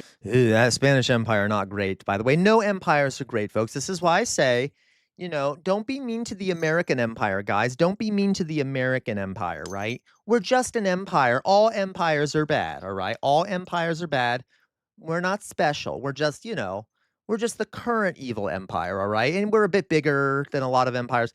We have a lot. Anyway, so it's not our fault that we're an empire. By the way, I'm only half joking here. Of course, you can blame the American empire. I'm just saying that a lot of freaking, you know, most empires are really horrific.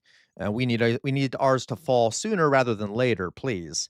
Please, please, please. Can we please have our empire fall for the sake not only of the world, but for the sake of the people of the United States?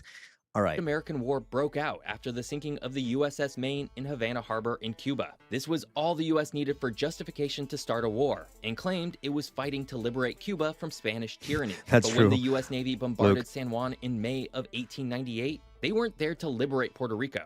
They were there to acquire it. The invasion of Puerto Rico officially began on May 12th. No, guys, we were spreading freedom and democracy to Puerto Rico, don't you know? That's why we took it. It was to spread freedom and democracy to the Puerto Ricans. 1898, when a squadron of 12 U.S. ships commanded Oh my by God, Rear please do, Admiral Trump failed. William T. Sampson of the United States Navy attacked San Juan. Oh, I know this F1, was followed right? on July 25th, when 1,300 infantry soldiers, led by Nelson A. Miles, disembarked off don't the you, coast Roy? of Guanica in the southwest. Many locals, tired of centuries of Spanish neglect, welcomed them. They believed the U.S. would grant them the democracy and statehood they craved. They were wrong. When the Treaty of Paris was shocking signed later that year, ending the war. But it also, guys, it does show you how bad the Spanish were, because they were horrible. That, you know, they're like, oh my God, please, in the United States, please, you know, please come and take, like, and that's not to say America was good. I'm just saying you can see how upset they were with the Spanish too. Spain ceded Puerto Rico to the United States. But here's the critical part that set the stage for everything happening today. Puerto Ricans were not at the negotiating table. Oh, wow, that's shocking. Why does that always seem to happen, guys? Whenever America or a European country are divvying up some sort of foreign, you know, colony, they never invite the people there. It's almost like they do that on purpose. Kind of seems illegitimate, doesn't it? The island was transferred like property, a literal spoil of war. This created a legal crisis back in Washington. The U.S. Constitution didn't really have a provision for holding colonies indefinitely. The U.S. was supposed to be a republic, not an empire. So, the Supreme Court... Kind of. So, there were lots of talks in early America about an empire of liberty. So there was a thought of having an empire early in America. The Constitution may not have provided for it, but there definitely was thoughts of empire in early America. And by the way, it's a fundamental contradiction to have an empire of liberty. Think about that. Like, an empire of liberty, what does that mean? Exactly, Lacroix, exactly. But that was literally the phrasing they used. We need to make an empire of liberty across these states. Okay. Invented a solution. In a series of decisions known as the Insular Cases, the Supreme Court ruled that Puerto Rico belonged to, but is not part of, the United States.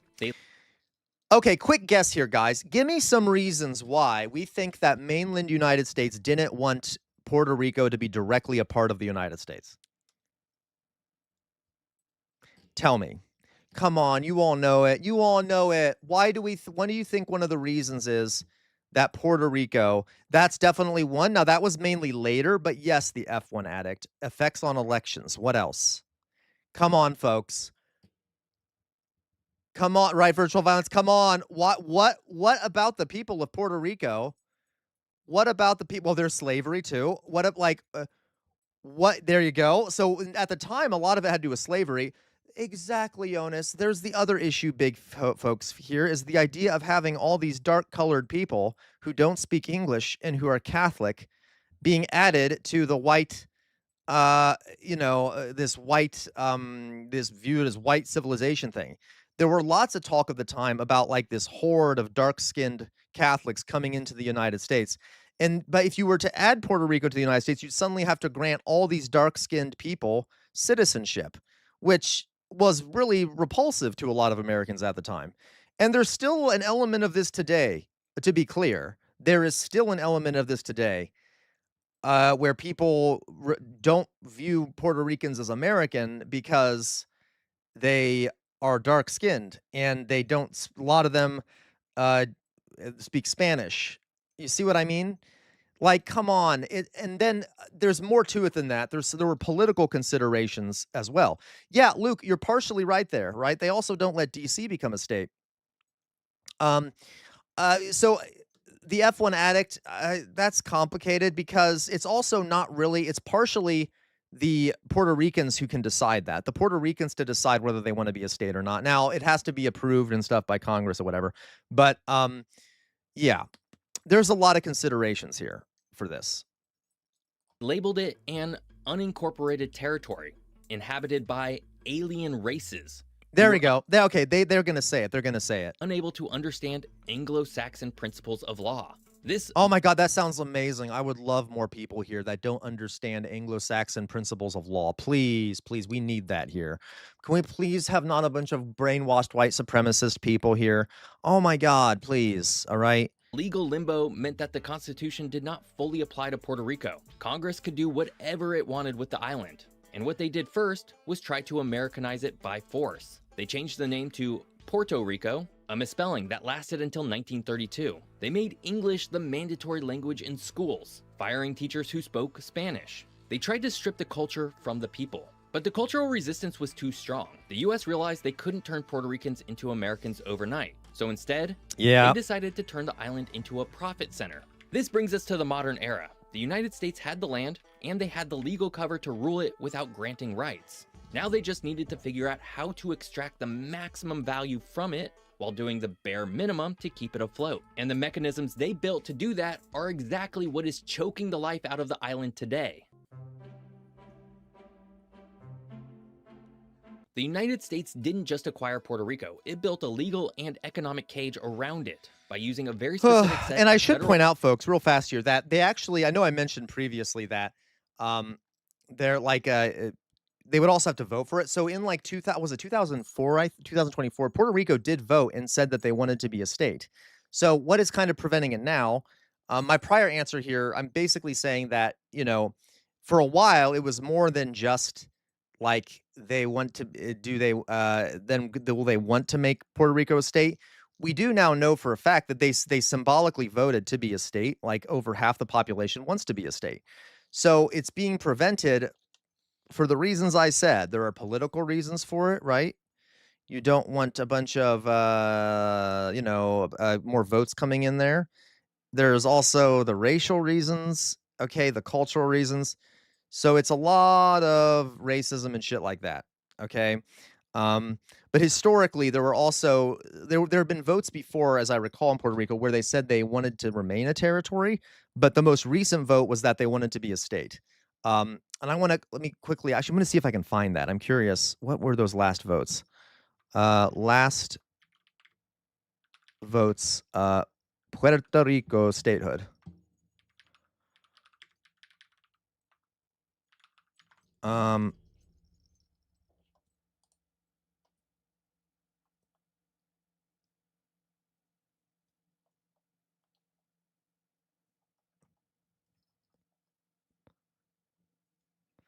Yeah, so I go also in 2020, they had the same results there.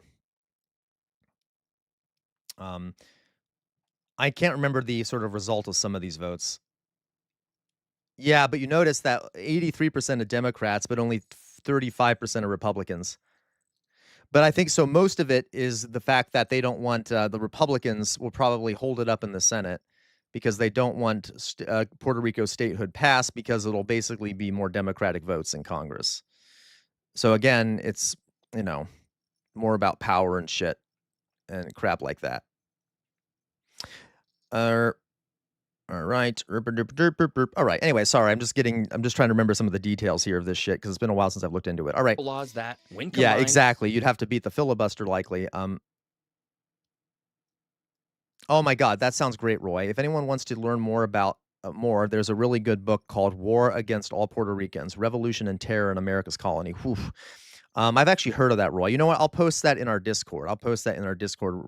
Recommended resources. All right. create a perfect storm for economic failure. The first bar of this cage was formed in 1920, and it's called the Jones Act. Oh, I don't God. blame you if you've never heard of it. The U.S. has a lot of obscure laws that actually impact a lot of our daily lives. Hey, Lucky Strikes. Officially known as the Merchant Marine Act of 1920, this law sounds patriotic on paper. It requires that all goods transported by water between two U.S. ports be carried on ships that are U.S. flagged, U.S. built, U.S. owned, and U.S. crewed. The goal... You know what's funny? That's very similar to mercantilism, which is what the British Empire did to the colonies. It's not exactly the same thing, but, you know, it's just kind of funny, you know, that we're using the same sort of imperial economic policies that the British Empire used on the 13 colonies. Kind of shows you how we view Puerto Rico, right? was to support the American shipping industry after World War I. Before an island nation that imports 85% of its food and goods, The Jones Act is a chokehold. Here's how Yeah. it works in practice. If a massive cargo ship from China full of electronics is heading to the US East Coast, it might pass right by Puerto Rico, but it can't simply offload goods in San Juan and then continue to Miami. Oh my God, to get so those goods stupid. to Puerto Rico, they often have to go all the way to Jacksonville, Florida, be offloaded, and then reloaded onto a specialized, far more expensive American ship to then be sent back to San Juan. This Oh, so logistical efficient. nightmare creates a pollution tax on everything. Puerto Ricans pay significantly more for groceries, cars, and energy than Americans on the mainland, despite having a fraction of the average income. But high prices are just the symptom.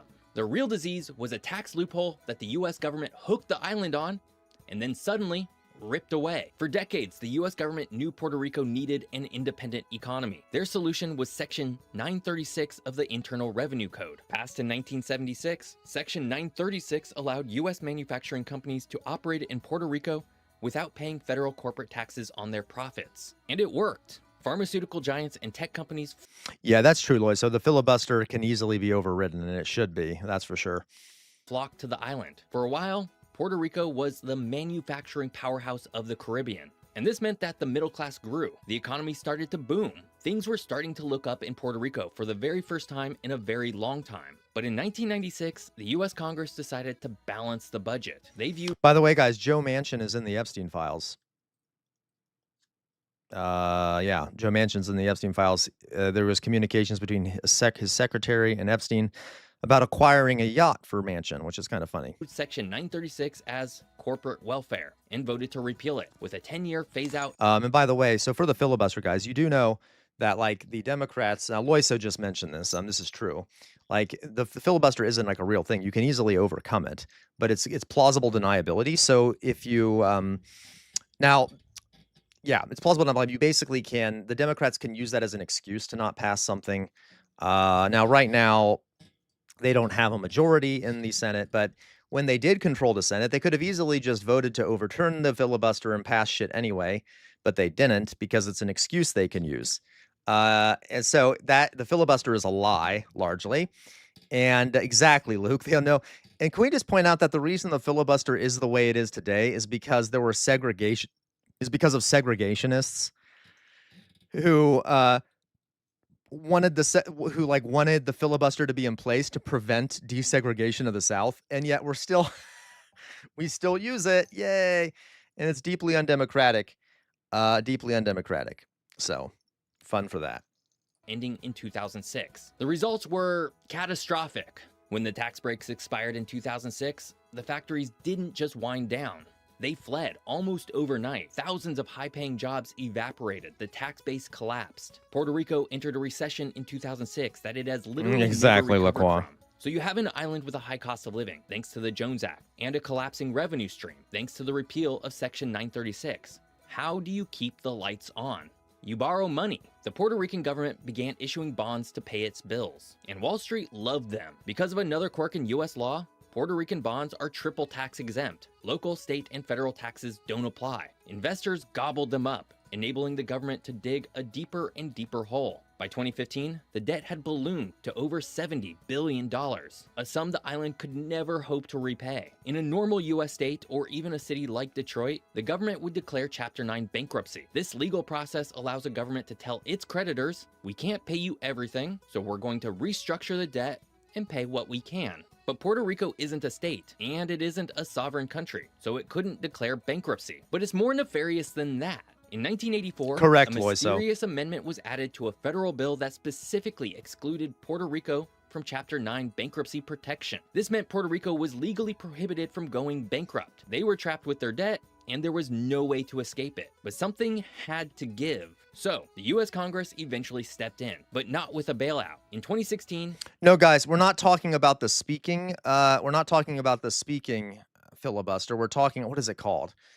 They have changed the filibuster, or at least there's a rule now in the Senate, in order to prevent the speaking filibuster, that you have to get more than 50% of the, what is it again? I think it's what, 60% or something like that. I can't remember. You have to get 60% of the votes to pass something so that you don't have to worry about the speaking filibuster. Okay. But you can easily overturn that with a majority vote. Thank you. 60. So you can easily overturn that with a majority vote, which yes, reactivates the speaking filibuster, but then you can pass something with only 51% of the vote. Does that make sense? Okay. So they changed it to get over the speaking filibuster. They passed the Puerto Rico Oversight, Management, and Economic Stability Act, which established a fiscal control board. Known locally as La Junta, this unelected board of 7 members appointed by the US president has the final say over Puerto Rico's budget. And they have not been on Puerto Rico's side. They slashed pensions, closed hundreds of schools, and gutted the University of Puerto Rico, all in the name of paying back Wall Street. Effectively, Puerto Rico lost the little democracy it had. The people vote for a governor, but Louise, you're not wrong. I just hope we get the same outcome for him that happened to Peter Baelish. Governor answers to the board. And then things got worse. When Hurricane Maria slammed into the island in 2017, it exposed how little the United States actually cares about its island territory. The response to Hurricane Maria, compared to Hurricane Harvey in Texas or Irma in Florida, was statistically shameful. A study found that 9 days after the storms, FEMA had approved $141 million in aid for Texas survivors, but only $6 million for Puerto Rico. It took months to restore power to the island, the longest blackout in U.S. history, while U.S. citizens died in hospitals. Jesus Christ. Like, we just abuse Puerto Rico so much. Failed. The message was clear. Puerto Ricans may be citizens, but they're not equal citizens. So, why is Puerto Rico failing? It's failing because it's forced to buy goods at inflated prices. It's failing because it was stripped of its I do, primary Elliot economic Waffles. engine. It's failing because it was legally barred from restructuring its debt. Yeah, because it's treated like a colony. It's a colony. It's treated like a colony. We abuse the people there. It's like they're like second-class citizens. Okay. And it's failing because it's governed by an unelected board that prioritizes debt repayment over public services. But Yeah, and you know what's funny too is that a lot of times people in America will be like, well, Puerto Rico's deeply corrupt. Puerto Rico's deeply corrupt. That's why it's so shitty. It's their fault. Well, it's an unelected board. You think it's the people of Puerto Rico's fault that they have a corrupt, unelected board that keeps destroying their island? Okay. Is a light at the end of this dark tunnel. In the wake of Hurricane Maria, communities didn't wait for FEMA. They rebuilt their own bridges, cleared their own roads, and are now leading a green energy revolution by installing their own solar grids, independent of the failing power authority. And culturally, the island is becoming a global superpower, exporting music and art that dominates the world stage, proving that you can colonize a land, but you cannot conquer a spirit. Tourism is hitting record highs. The diaspora is reconnecting to invest back home, and a new generation is politically awake, demanding accountability in the streets of San Juan. Puerto Rico's geography defined its past, and its history defined its struggle. But its future? That's finally being written by Puerto Ricans themselves, and if history is any guide, they're very resilient. This week I'm back in the United States, and I'm exploring one of the most dangerous volcanoes in America. Okay, that was very good. So we still have colonies in the United States. There's actually a very famous book by a historian. Let me find it for you guys. For those that are interested, I think it's called America's Hidden Empire. America's Hidden Empire. And it talks about the history of the direct American empire. Let me see, what is it called? America's Hidden Empire. I think that's what it's called. America's Hidden Empire, because a lot of people forget. Thank you. That Weird Amorphous Blob, you know it. How to Hide an Empire, okay? And it was a book by a historian. It's pretty good. It's about how America has long had this empire, but we were kind of able to hide it. Like, no one really knows thinks about it. The fact that we still have direct colonies. Like, we still have direct like Puerto Rico, for example. Okay. Guam, U.S. Virgin Islands, like, okay, we still have this shit, and historically, we've been able to sort of hide it and make it seem like we don't have it. So yeah, no, absolutely, Luke. We also have a neo-colonial empire that's run through corporations and shit like that. But we also still have a direct empire, like a direct control empire, and Puerto Rico is one of those the edge of that empire, right? Exactly, Weird Amorphous Blob, the debt trapping thing. Okay, so yeah, Puerto Rico. This country is so fucked up. Anyway, all right. Thank you, by the way, Roy, for sending that to us. Roy, do you like what's that one? Oh God, there's a show. I can't remember what it is. Never mind. All right. Yes, thank you, Roy, very much. Okay. I really want to go visit Puerto Rico someday. Okay. All right, guys. So what else we got here? How's everyone doing out there? Everyone happy? Everyone good? I know we're kind of just watching some videos and shit. Everyone good? Everyone happy? We all happy? If we get one more super chat, I'll put on the jester collar. What is going on in the news? Is anything interesting going on in the news? Probably not. Probably not. I'm just having fun, relaxing today. I know we're not doing much, but hey, it happens. Rabble, rabble, rabble. Thank you, Luke. Thank you, Luke, for rabbling. You're always rabbling. Thank you. Thank you, Virtual Violence. Not a bad Saturday. I'm glad, Virtual Violence. I'm glad. I'm glad you think so, right? I'm glad you think so. Now, we're not getting that many people in here. Please like the stream, folks, if you haven't already, so I can get more people in there and exploit them for their money.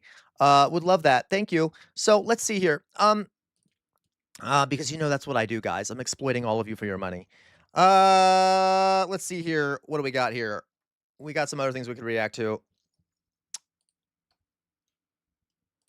I am like the United States. I am just exploiting everyone for their money. Okay. Ooh. America by saving. We already watched that one. There's some other things we could look at.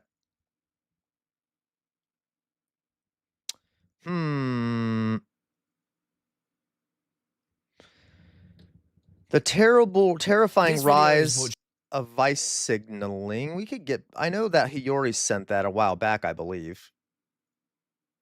I just want to see what else we got here.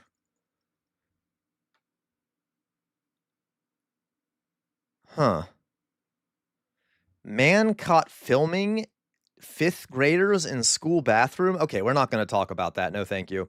No, thank you.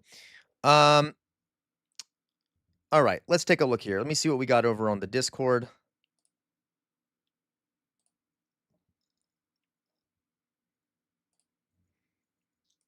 What do we got here?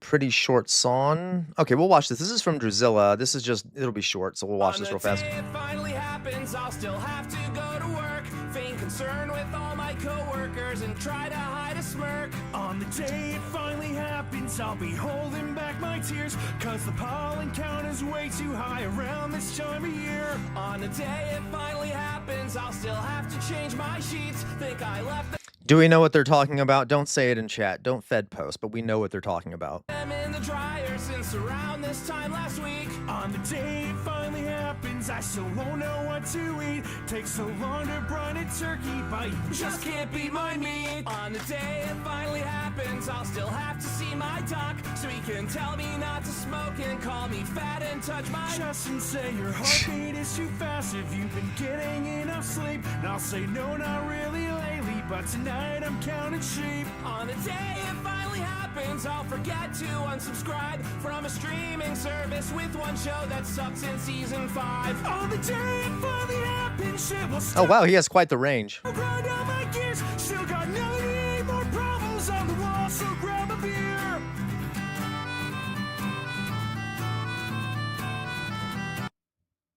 Aw, yep, I think we all know. On the day it finally happens, right? Yay, I think we all know what we're talking about, right? I think we all know what we're talking about. I don't know. What's this video? Okay, let me see here what else we got. We got, boo-ba-doo-boo, boo-ba-doo-boo.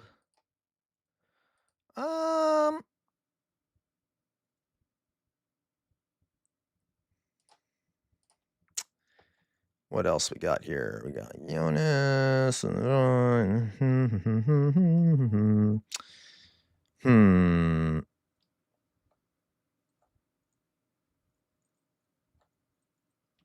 Turning Point is basically the clan. That looks good. It's 20 psyops. Fake Nazi. Why reading isn't natural. Again, folks, we will eventually get to many of these. I'm just trying to pick ones that kind of go with the flow.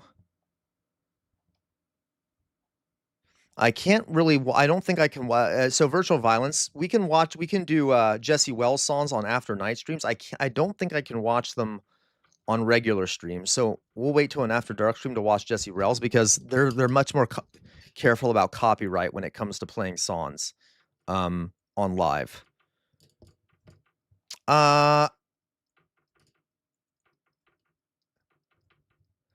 So this one is, thank you, Mayflower Kid sent this one. Oh, Mayflower Kid, is there a point in it you want me to watch? That's over an hour long. I can't, Hitler finds out he's in the Epstein files. Let's watch this one.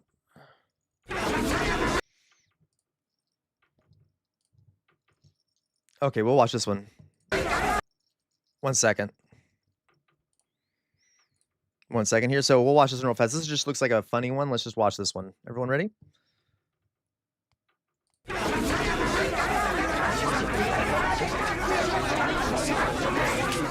Good movie, by the way. I highly recommend everyone watch it. It's called Downfall. All right. Untergang is a great movie, Drusilla. Oh, the guy. By the way, the guy that plays Hitler in this is really good. Like he does a really good job. It's disturbing how good he is at playing Hitler. And Hitler actually would do this. Was really starting to lose his mind as the Soviets and the Allies were closing in around Berlin. And he would just start screaming at his generals. He would move units around on his map that didn't exist anymore. He'd be like, okay, well, this Panzer Corps should move here to stop the Soviets. And they'd be like, Mein Führer, that Panzer Corps is gone. It no longer exists. And then he would get mad at them. He would order generals to be shot for treason when they wouldn't follow his orders, even if the orders he gave them were literally impossible or their units didn't exist anymore. Like, he started to lose it, and he began shaking a lot more. He already had an issue with shaking previously, but he was shaking and yelling, and he plays very well. This guy plays Hitler really well. How sad. Oh, God, okay, by the way, this woman right here on the right was a real person. She was Hitler's secretary, and after the war, she was interviewed a whole bunch and stuff, and she became like a really popular figure to talk about what it was like in Hitler's bunker and stuff. I can't stand her. Like, everyone like views her as this innocent little dove that just happened to get caught up in this situation. She stayed with him to near almost the very end. And like after the fact, they're all like, "Oh, she was innocent." And like after the war, she was like, "Oh, I knew he was crazy and stuff." But I feel like they infantilized her at the time because she was a woman. Like there's sort of a weird misogyny thing here, where at the time they're like, she must not have been as bad because she was a woman and she was a secretary. She doesn't deserve any credit for any damn thing, okay? And it annoys me that anyway, a lot of the perspective of the movie is things that she said happened, which she does tell the truth a lot of the time, but just know she's not an innocent little dove. It's also, I know I keep talking about Hitler stuff, even though this is supposed to be a joke, right? What was I going to say here? Oh, he, at the very end, like, just to show you how much of a sociopath this guy was, and just to show you he really didn't care about the Germans either. He even said that, like, as he realized that they were losing and that the Russians were closing in on his bunker, he basically said, well, this just proves that the Germans are an inferior race and they deserve to be destroyed. And he's like, oh, I was wrong. It looks like the Germans aren't the superior race. And yeah, the Russians and the Allies should really just wipe Germany off the map and kill everyone because they don't deserve to live, because Germans are clearly inferior. And he even was planning and actually tried to give an order to what generals were left that told them just destroy all the cities in Germany, make it unlivable, kill everyone, because Germans are so inferior. They have proven they don't deserve to live. If they couldn't fight strongly in my defense, okay, then they don't deserve to live. Okay. So like complete batshit crazy lunatic. And there are experts who they failed. Exactly. There were what's the term? There are experts out there who say that in a Nazi or like under Nazism or under fascism, eventually everyone will be killed except for the leader, right? Because you always have to have an enemy. You always have to have someone to scapegoat. So let's say even if you get rid of all the ethnic minorities you don't like and shit, you're going to find a reason to kill and enslave other, like your own people, right? So, okay. Yep. Mr. King K. Yep. Oh, that's good. Thank you. That's funny. Yeah. Hitler, goddamn lunatic. That guy's such a good actor, though. probably one of the best depictions of Hitler, like dramatized depictions of Hitler I've seen. Really highlights how like detached from reality he was. All right. Okay. All right. Let's see what else we got here, folks. What time is it? It's 3:55. All right. I'm gonna watch. Let's see here. All right, folks. By the way, if we get, let's see here. What shall we should we do this? Thank you, Asmon. I do need. I definitely need to. Yeah, no, I agree, Jonas. I don't think Jonas. You have a good point. Jonas says, "I doubt Epstein was really even a Zionist. He seems like a psycho that enjoyed the benefits that came from Israel." I don't think he really believed anything, Jonas. I agree with you. Like, he might be Zionist just for advantage, but like, I don't think I don't think his love for Israel stems from any sort of inherent like of Israel. I don't think his Jewish supremacy stems from any sort of actual like of Judaism. He's just a gross guy that has whatever advantages him. And if you read the files, he like has different opinions depending on who he's talking to. Like, he has different opinions regarding who he's talking to. He might have actually been a Jewish supremacist, Luke. That's fair. But, like, I don't think has to do with his Judaism. It's just he wanted to be a supremacist. He thought he was superior, and that's the excuse he used. It doesn't really matter, but, like, he's just I just don't feel like it doesn't excuse him. He acted like a Zionist, but I don't think he had any particular real beliefs about anything, okay?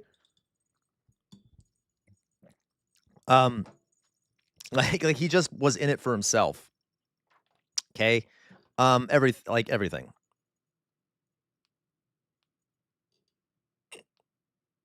That's outer signal. I could be completely wrong. Maybe I should say, because you're right. He basically was like that's fair. He really was a Jewish supremacist because he did talk. I forgot about the whole genetics thing. He talked about like we need like the genetics and shit like that, and like we need to check. Okay, that is fair. I take that back. But I don't think he was I don't think he actually cared about Israel apart from the fact that it benefited him. Let's put it that way. All right. It could be wrong, but he definitely was a Jewish supremacist and he was obsessed with like genetic superiority and shit like that. All right. All right. So yeah, guys.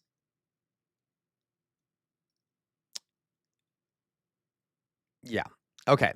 So, but I do think he really only cared about power. I really do. I think the other stuff I think backed up that belief. I think he already kind of viewed himself as superior and wanting power, and then he could back up that belief. But it doesn't really matter. Either way, he was a horrible human being, and he definitely was a supremacist.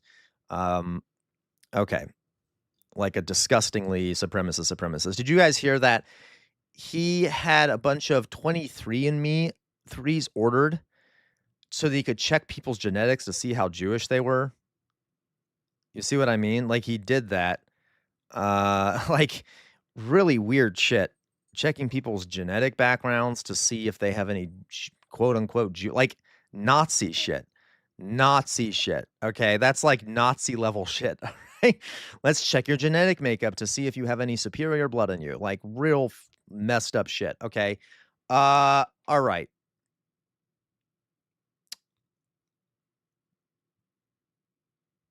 Oh, Pete Hegseth as part did of something. my commitment to. Let's listen to this real fast. This is Pete Hegseth. This is I know you're gonna hate me, guys. This is a video. It says Harvard is woke. The War Department is not. Let's just see what he says here. Okay.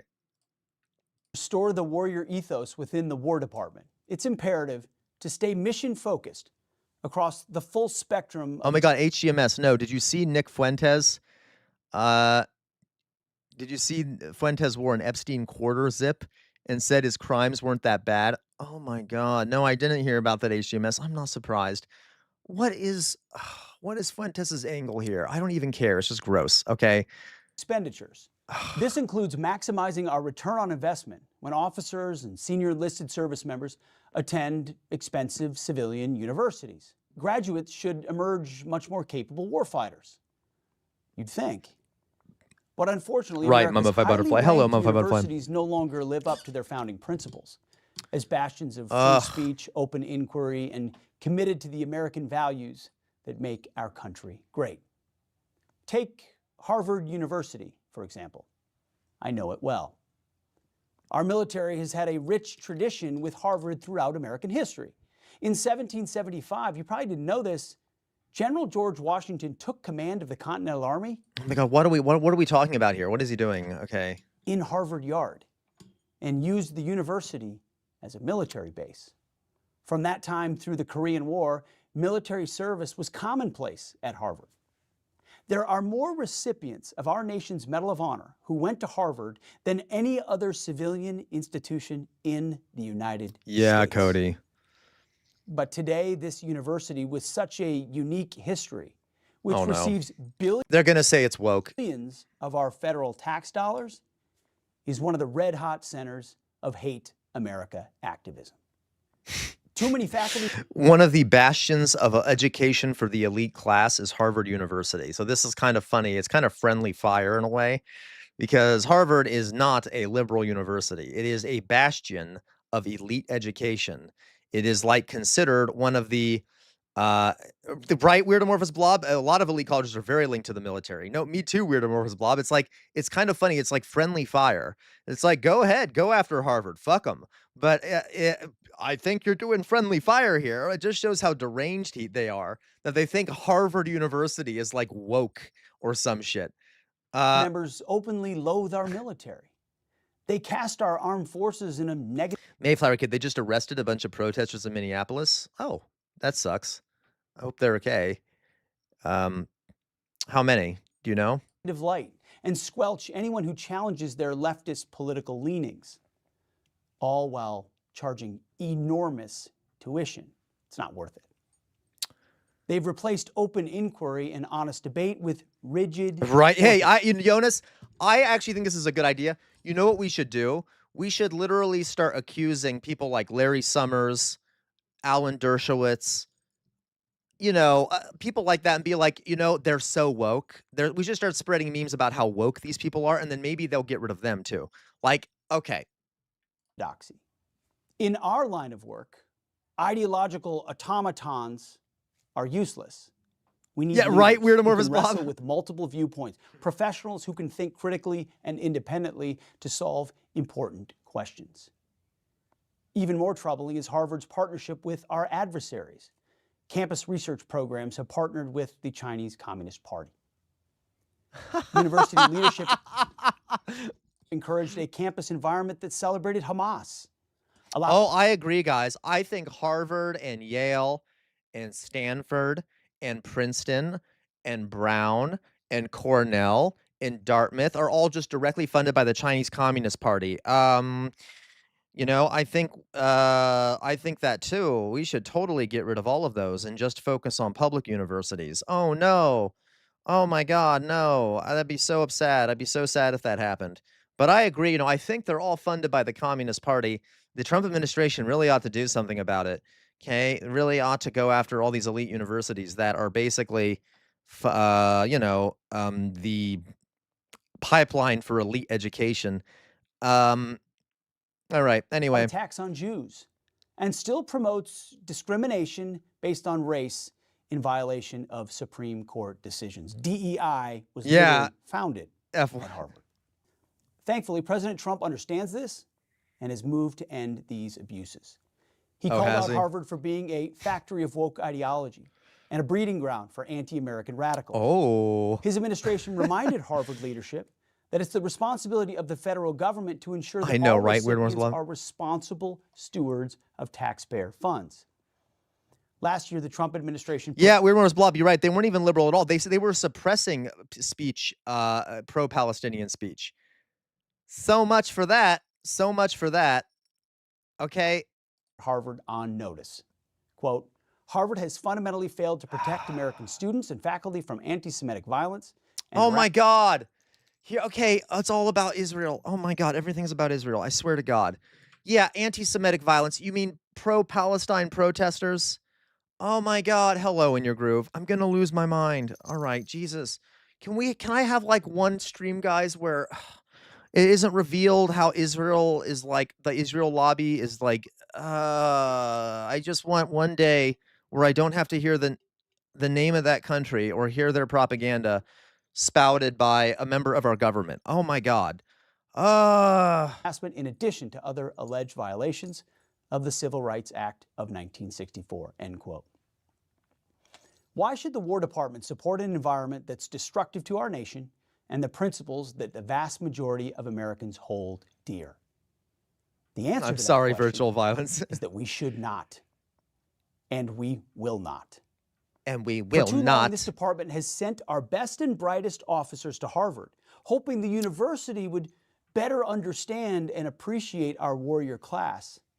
Instead, too many of our officers came back looking too much like Harvard. Heads full of globalist and radical ideology.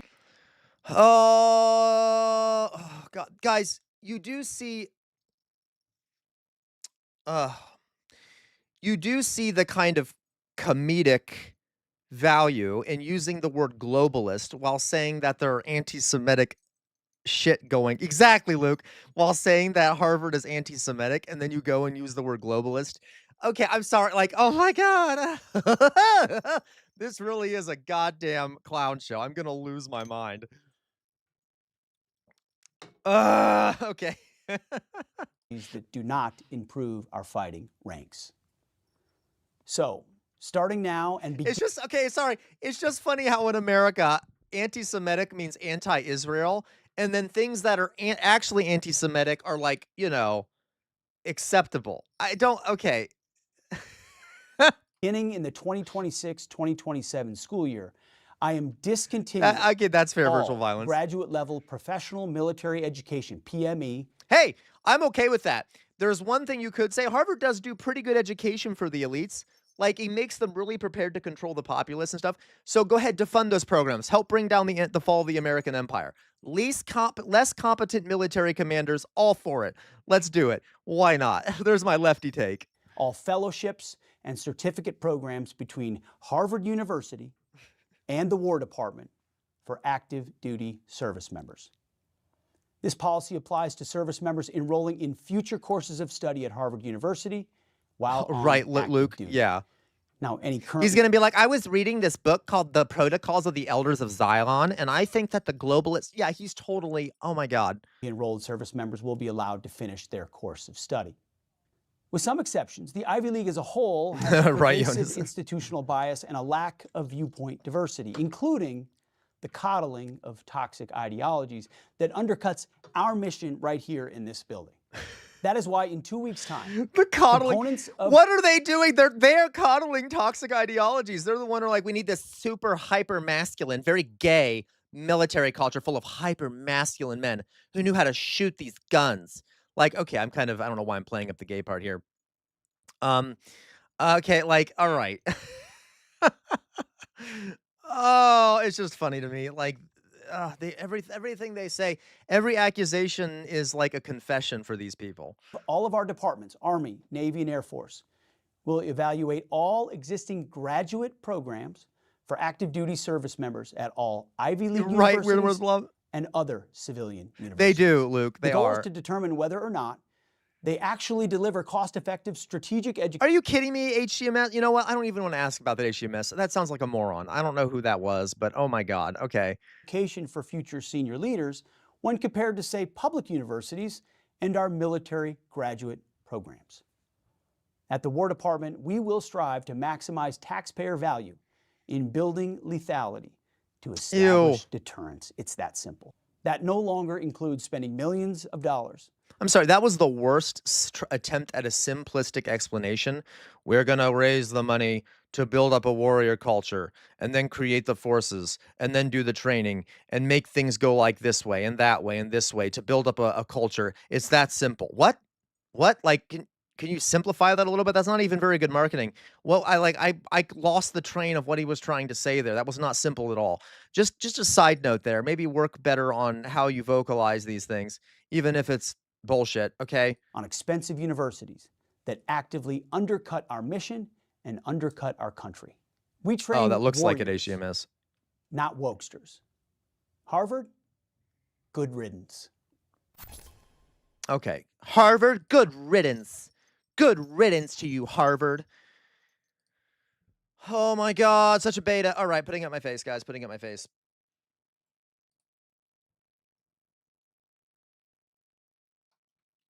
You're right, Weirdomorphous Blob. Like when they say lethality, do they mean like how good the American military is at killing civilians? Because that certainly seems to be a very lethal part of the U.S. military. Our bombs are very good at blowing up wedding parties and things like that. Oh my God! Oh my God! What the fuck are we doing? All right. Oh my goodness. Hi everyone. Yeah, you're right. You know what?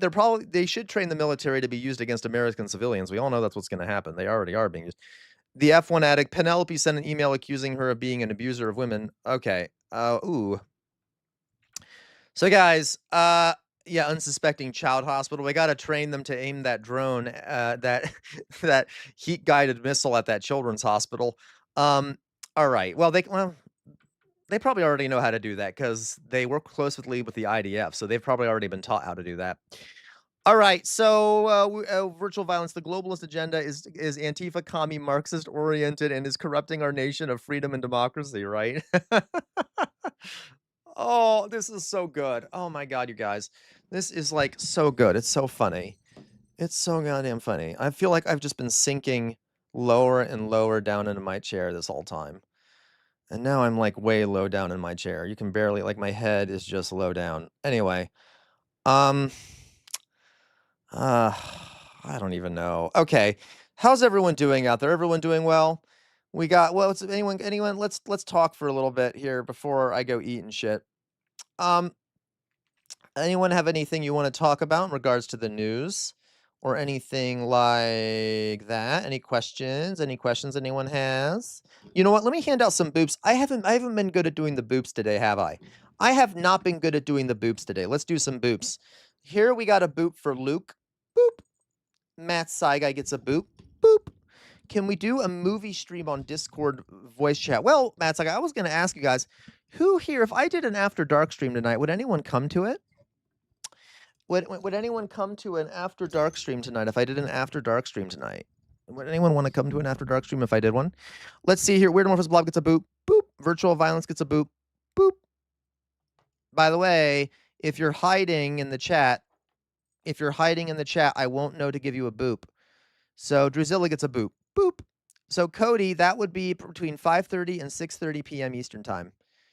Or I'm sorry, 6:30 and 7:30 p.m. Eastern time would be when I do that. All right.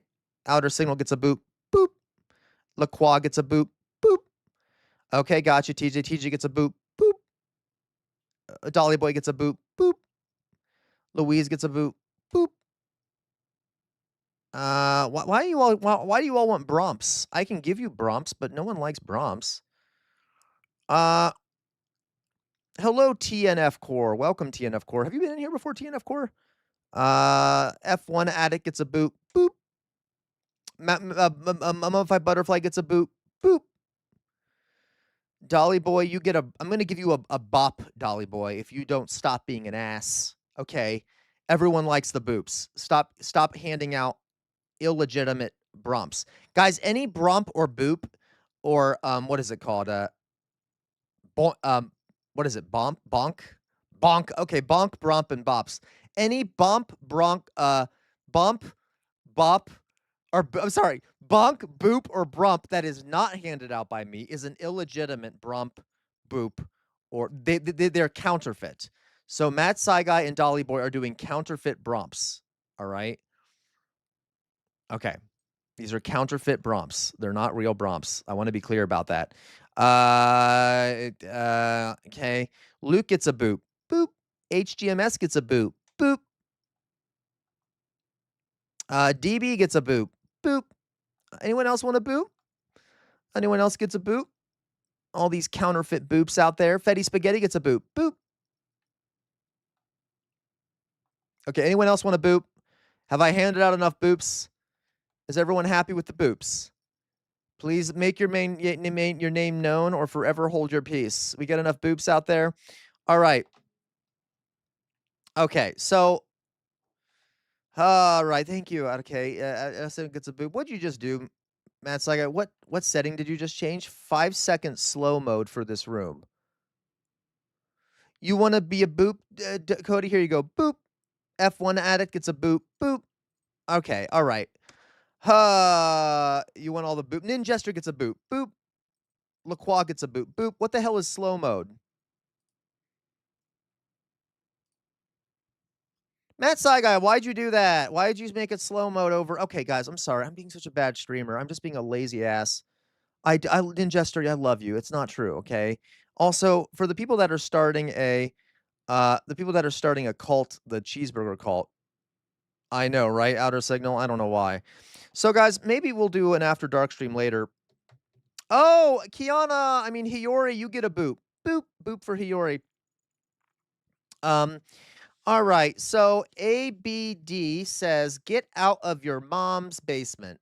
I love that. That's a cute contribution. You're so smart. Guys, please everyone tell ABD how smart they are. Such a smart, clever boy there. ABD coming in here to say, get out of your mom's basement. Oh my God. I'm sure they're a full-grown adult and not a child or a teenager. So adorable. It's slow as it is no need to add a timer to it. Yeah. So Matt Saigai, you better put it back, okay? Matt Saigai, you better get rid of the slow mode. How dare you? All right. So ABD, you're so cute. You're so cute. Oh my God, it's kind of sad.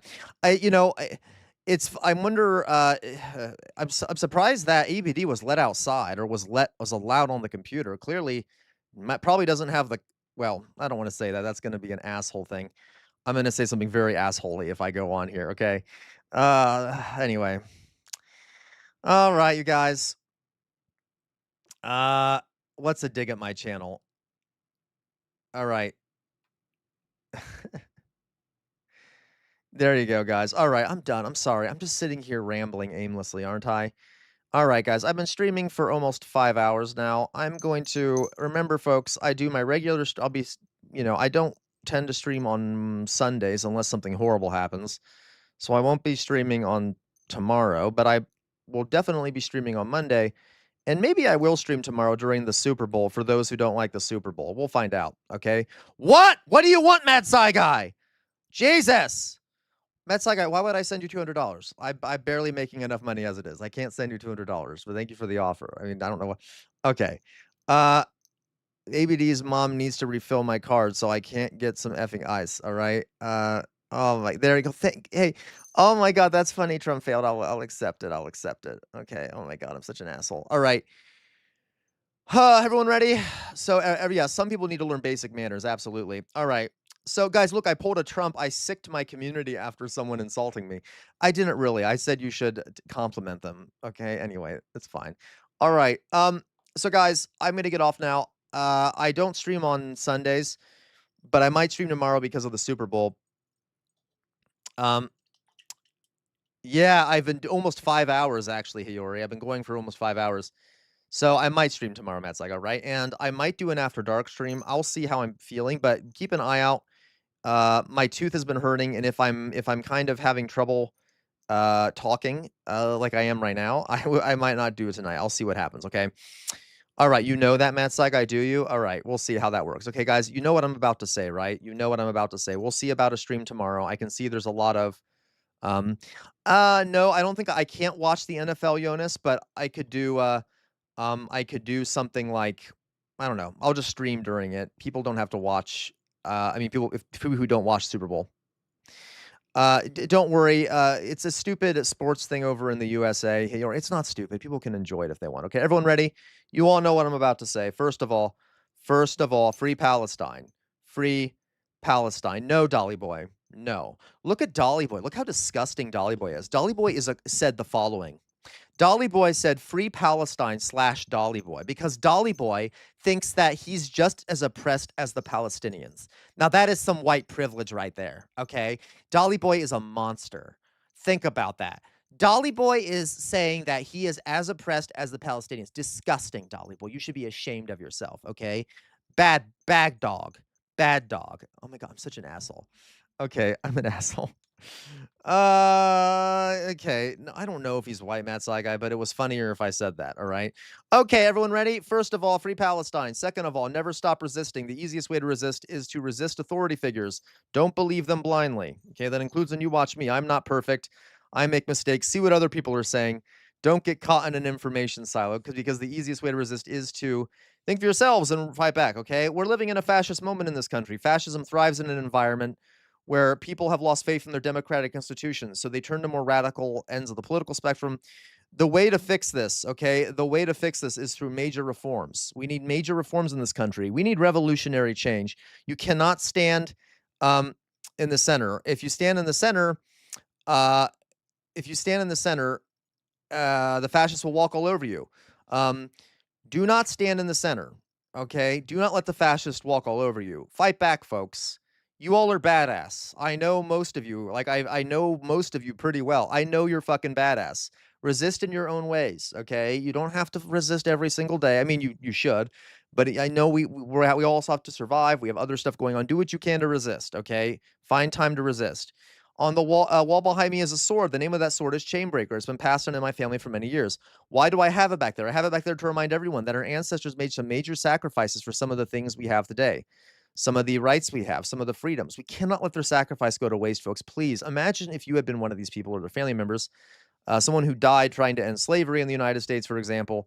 Would you want their sacrifice to go to waste? No. Don't let their sacrifice go to waste. And always, always, always, always fight for a better future. What, Matt Saigai? What do you want, Matt Saigai? What do you want? All right, I'm sorry. I love everyone.